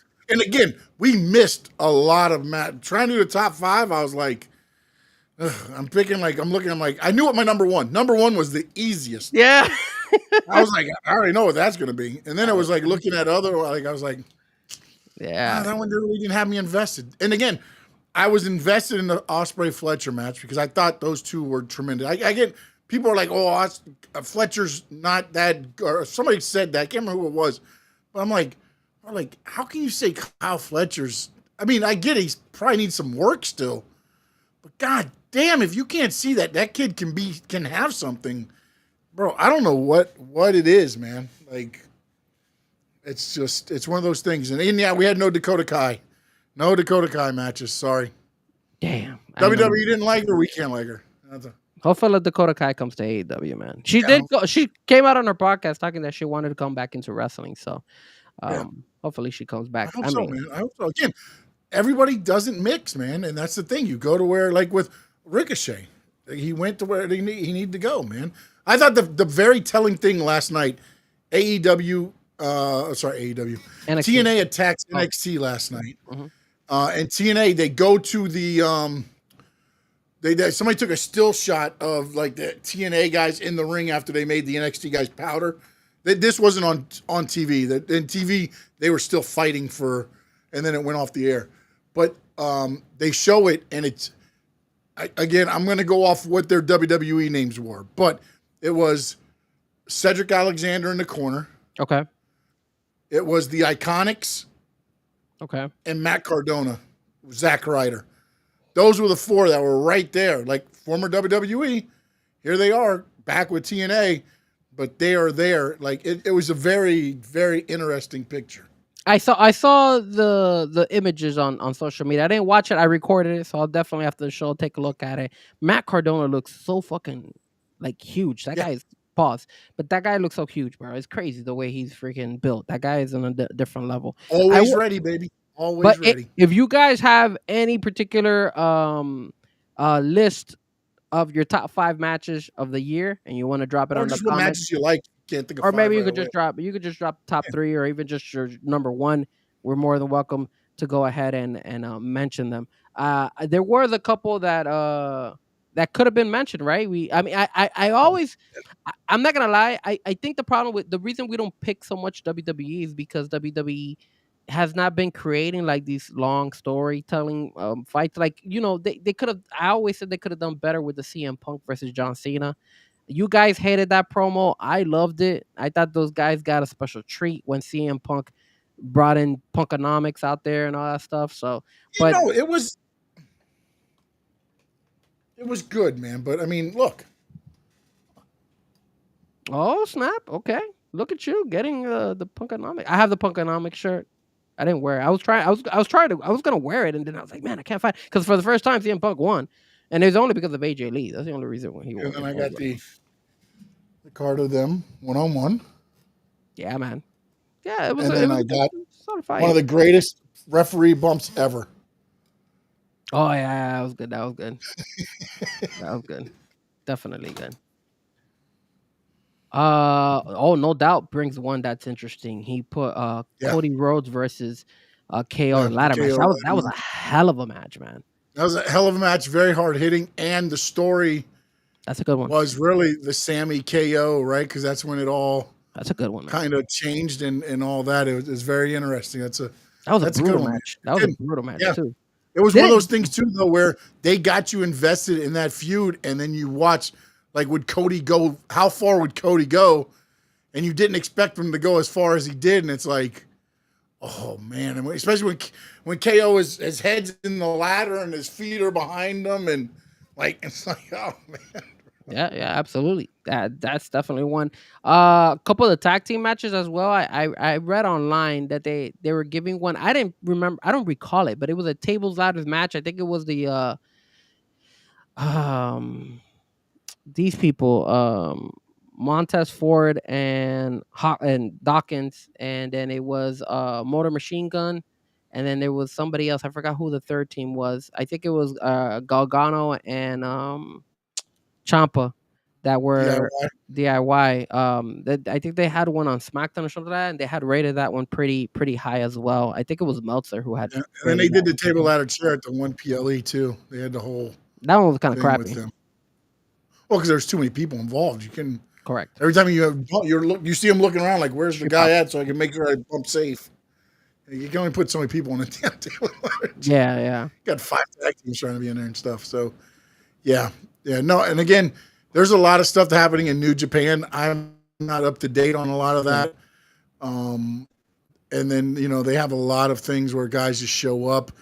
I know Gabe Kidd has had a lot of matches good over there. He's recently showed up in AEW. Zack Sabre Jr., I know, usually has a lot of great matches over there. I just am not up to par with everything that happens there to talk about it like I can the WWE AEW stuff. That's why I stuck with that. And then also you got, the TNA stuff, which I've been watching more of because it's easy. It's on the TNA app. You can watch it, and it's like $8, $9 or whatever it is. So it's all right. So I went online. Chat GPT, obviously. They have here Will Ospreay versus Takeshita, AEW and the Owen Hart Foundation. That's one of the top ones. They had another one for Ring of Honor, Bandito versus Takeshita. Kenny Omega versus Gabe Kidd is another one that you mentioned. Io Sky, Rhea Ripley, and Bianca Belair in WrestleMania 41. Yeah.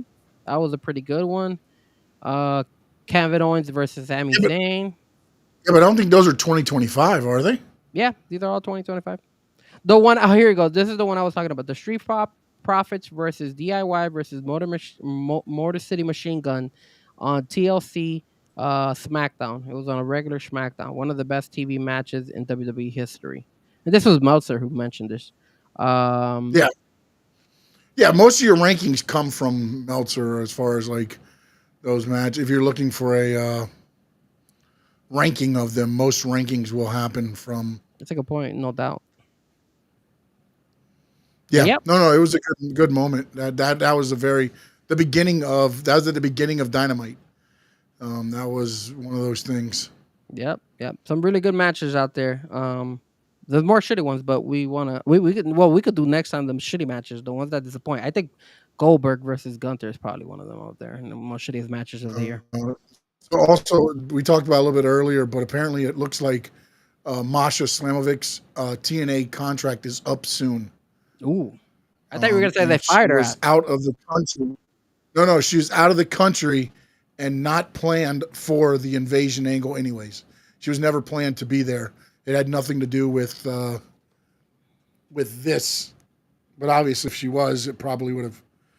And then they said something else. So let me check my Fightful Select here. You know, another good one that I recently happened, which was pretty good. I have to say, Dom Mysterio versus a Gran Vikingo. That match was pretty good. It was a pretty good match for a AAA match. It was actually and the 4-way was pretty good too. With that, before that, when Dom lost with the AJ Styles interference, yes, I thought that was pretty good. I mean, again, you know, the whole thing that nobody likes Vikingo kind of throws things off with that because we're so used to like people kind of, you know, gnarling at Dom, and over there it's like he's a hero because he's beating up Vikingo all the time. So a question for you now that we're talking about it, and I mentioned the Americanos. Who do you think are the other two Americanos under those masks? Pete Dunne and the other one I don't know. I don't know who the You other think one. that's Pete Dunne? Yes, he's cut his hair. He cut his hair short now. Does his Hold on a minute. Let me see if does I can his, find an action. does the figure, no homo, of the two guys look like one of them like Pete Dunne? One of them kind of does, yeah. I thought it was one of the guys from that tag team that Chad Gable was in, but I one of them because the other guy's too tall. I forgot their names. I thought one of them was one of them. Well, no, but it wouldn't have been. You're talking about the that guy hurt his neck though.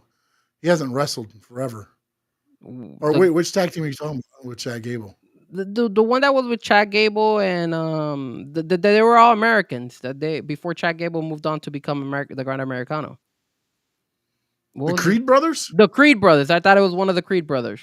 I thought one of them. But they were short though, weren't they? Well, like when I looked at one of them is short and the other one is tall. So I don't. The tall one wasn't the one I was thinking about. I was thinking about the smaller one. That guy. I was thinking that maybe he's one of the Americanos. That's what I thought maybe. But then I was like, it would make sense to bring both of them. But I don't know. Butch is a Grande Americano. I wonder if they were gonna go ahead and identify them and like reveal their identities. That'd be pretty funny if they do. Because I was thinking Dom, but no way, Dom, the hair and all that stuff. No way, he's on there. And I was trying to look at again, no homo, their figure to see who kind of fit the profile. I don't have a photo of. You know what's funny? I put in who were the 3 El Grande Americanos, right? Yeah. You know what they said? Who are they? Well, they show the pictures of them, but 3 names pop up underneath to hit. It's Ludwig Kaiser, Of course. Pete Dunne, Rey Mysterio. Nah, you can't do Ray. Ray's too small. He's too small. I figured you were gonna say that.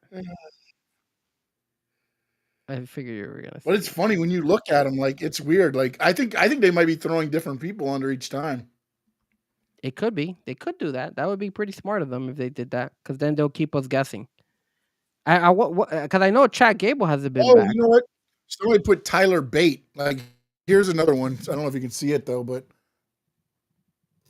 okay, that's not bad. What if Gable comes back and leads an army of Grandes? That would be funny. Oh man, that would be so good. But who would it be like? Who would he feud with? Who would they feud with? I'm trying. Hold on. When you asked that question? Did you ask it on the website or did you ask ChatGPT? I put in Google. Who is the 3 El Grande Who are the 3 El Grande Americanos?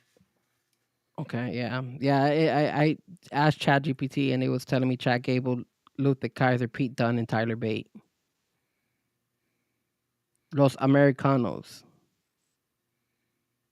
Not bad. The Wyatts. What if Gable No, comes man, you can't do the Americanos against the Wyatts. That's a funny one. No. They need. I mean, the Americanos could grow, man. I'm telling you. You know what? I thought about the Americanos. I kind of thought about Eminem. Remember Eminem when he has a "I'm Slim Shady" and he has all the M&Ms come out. I think it was on an Yeah, MTV show. He did that. That was pretty cool. It reminded me of that. I was like, I wonder if they're gonna keep adding more and more Americanos. That'd be pretty funny. And you saw they did the little promo for the Americanos on Monday night, yeah. so that was pretty cool. Yeah. But I wonder when Gable comes back if Gable gets thrown in with the Americanos, You should. or if he fights to be like, I am El Grande Americano, like he rats on himself, like I am really El Grande Americano. And they start the storyline that way where it's, how are you El Grande Americano? That's El Grande Americano. They And could go that's El different. Grande Americano. They could go different forms with when different angles with that story. Definitely. And I'm shocked at how big El Grande Americano is in You know what? Mexico. There's 3 El Grande Americanos, right? And then there's Chad Gable and the Creed brothers. USA Maybe. against USA. Oh, that's a good one. Hey. That's a good one. El Grande Americano versus the Creed brothers and Chad. It's not a bad idea. Anything else you wanted to cover before we end the show? I'm just trying to follow up here on this Masha stuff real quick, see if there's anything else new in here. Pretty interesting. Roman Reigns is set to finish filming Street Fighter tomorrow. There you go. PWI Insiders reported we can confirm that he's not expected to be on SmackDown this week. Mm. So TNA is launching an investigation. WWE's paused any plans with Masha. So that's where that stands I now. feel bad for her, man. I feel bad for her. I mean, granted, I don't justify her doing that, but still, I feel bad for her. Your actions get consequences, man. Your actions get consequences. The only thing I don't like is that you're talking a January incident, and now you're waiting till September, and that's and then then she wasn't in the position she is now. You waited till she got into a position, and then you put it out there to just tear everything down. Which again, should have been put. She shouldn't have put herself in that position, but that's what happened there. It looks like. Also, don't forget this week, man. Bro, we didn't do our NXT picks. There's a pay-per-view for NXT this week here in Fort Lauderdale, buddy. No Mercy. That's this weekend. Mm-hmm. No Mercy is this weekend. I haven't guys. I have, as I told you early on, I've been looking for a car because of a car accident I was in. So it was like I haven't been able to I'm catching up with wrestling as much as I can just to get through it, but. I didn't know. We'll run through them real quick and then we'll end it. I don't Josh know. Briggs versus Javon Evans. I'll go with Javon Evans on that one. Yeah, I am too. Weaponized steel cage match. Okay. Jordan Grace versus Blake Monroe. I gotta give it to Blake Monroe. I don't know. I think Jordan finally gets. Blake has been getting the best of her. Okay. I think this way she doesn't take a clean victory. It's weapons. Okay. So I'm gonna go Jordan Grace on that one. Listen to this, buddy. The NXT Women's Speed Championship. I saw that. They've been Sol Ruca versus Laney Reed. Oh, if Sol Ruca loses to Laney Reed, I'm gonna be pissed. I got Sol Ruca winning that one. Zarya gets involved. I think it was interesting last night. Fatal Influence talked to her. JC Jane. Her and JC Jane had a good conversation, and then all of a sudden, Jessamine Duke is out. I wonder if Laney Reed becomes the new member and they help her win the Speed Championship. I'm going to go with Laney Reed. Ethan Page, Tavion Heights, the North American Championship. Tavion Heights made him tap out last night as dressed as Dr. Wagner Jr. Oh, sweet. Man, that show last night must have been really good then. You know what, man? I mean, look, I like Ethan Page, but Tavion Heights is really good, and I like him a lot. I'm gonna go with Tavion Heights. Yeah, I almost feel like the way this angle's been going, he's like, I'm the #1 North American pro wrestler. Ethan Page is doing all that stuff. Tavion Heights is a pretty good, accomplished U.S. athlete himself. So I'm going to go with you. I agree with you. I think Tavion Heights takes it. Didn't they do that flag match too? Yeah, Tavion Heights won that one. Yeah. That was a good match. I actually it was decent. Not one of the top 5, but it was good for 2025. Definitely not top 5. JC Jane, the champion, taking on Mrs. 305, Lola Vice. You know, I would love to see Lola Vice win it, but there's no way they're gonna let Lola promote. I've seen some of the promos out there, but it's just I think she'll do a great showing for the Florida fans out there, and but at the end of the day, JC Jane wins this. I don't know, man. I'm gonna go Sol Ruka. I'm gonna go Sol Ruka. That's who I'm gonna go with. Yeah. No, Lola Vice. I'm taking Lola Vice in this one. Damn, you really think they're gonna put him? Yeah, I do. She's saying again, Stephanie Vecchio. What happened? Her dad was there, right? Yeah. And they put the title on her.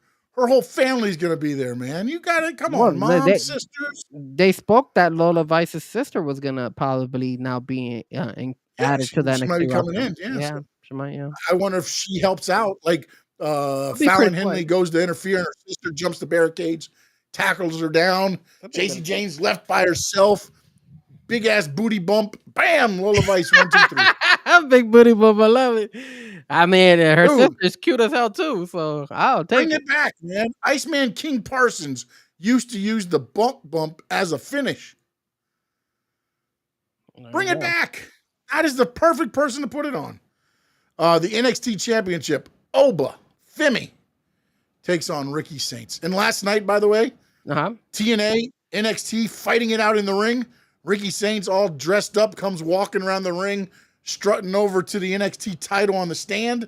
He grabs it. All of a sudden, from the ground, Oba Femi's hand just reaches up and grabs it and then pulls it away from him, and then he holds it up. It was pretty good.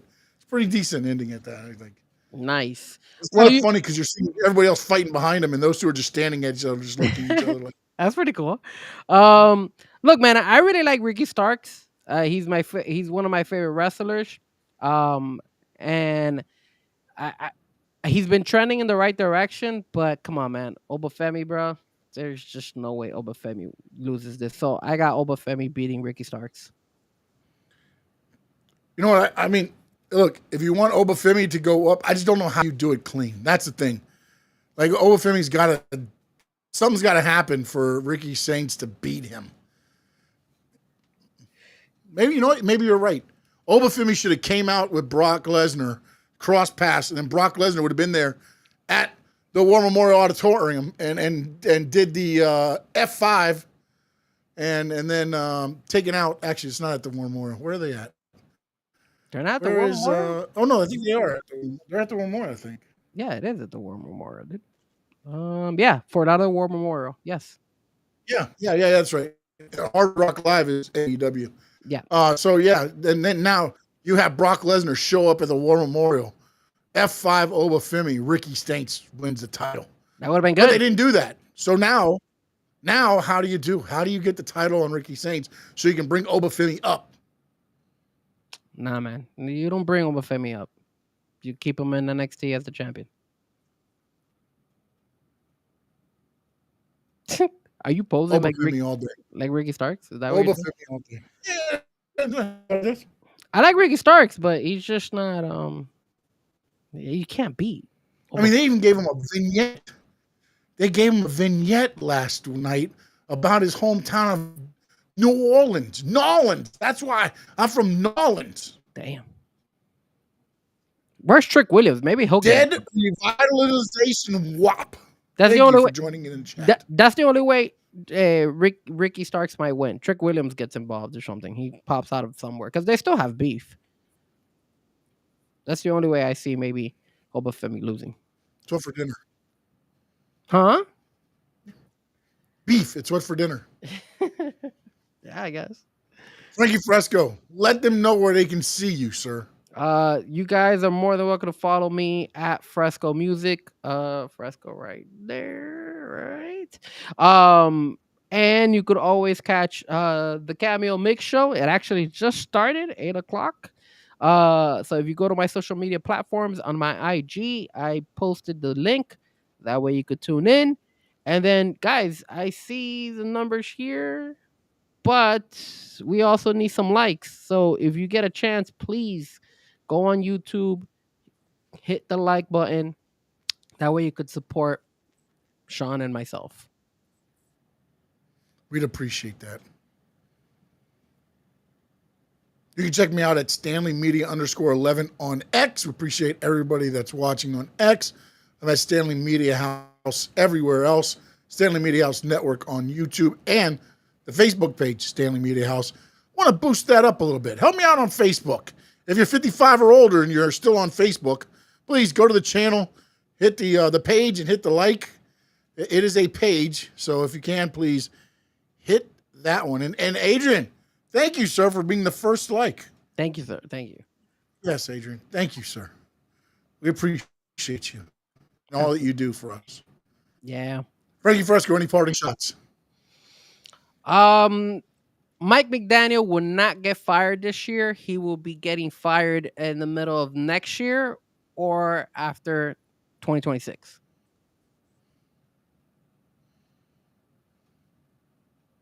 Anything else? You want to throw everything out? You want to throw anything out there? You know? No, I'm just saying that because I told We're you. going to talk about what happened on Saturday.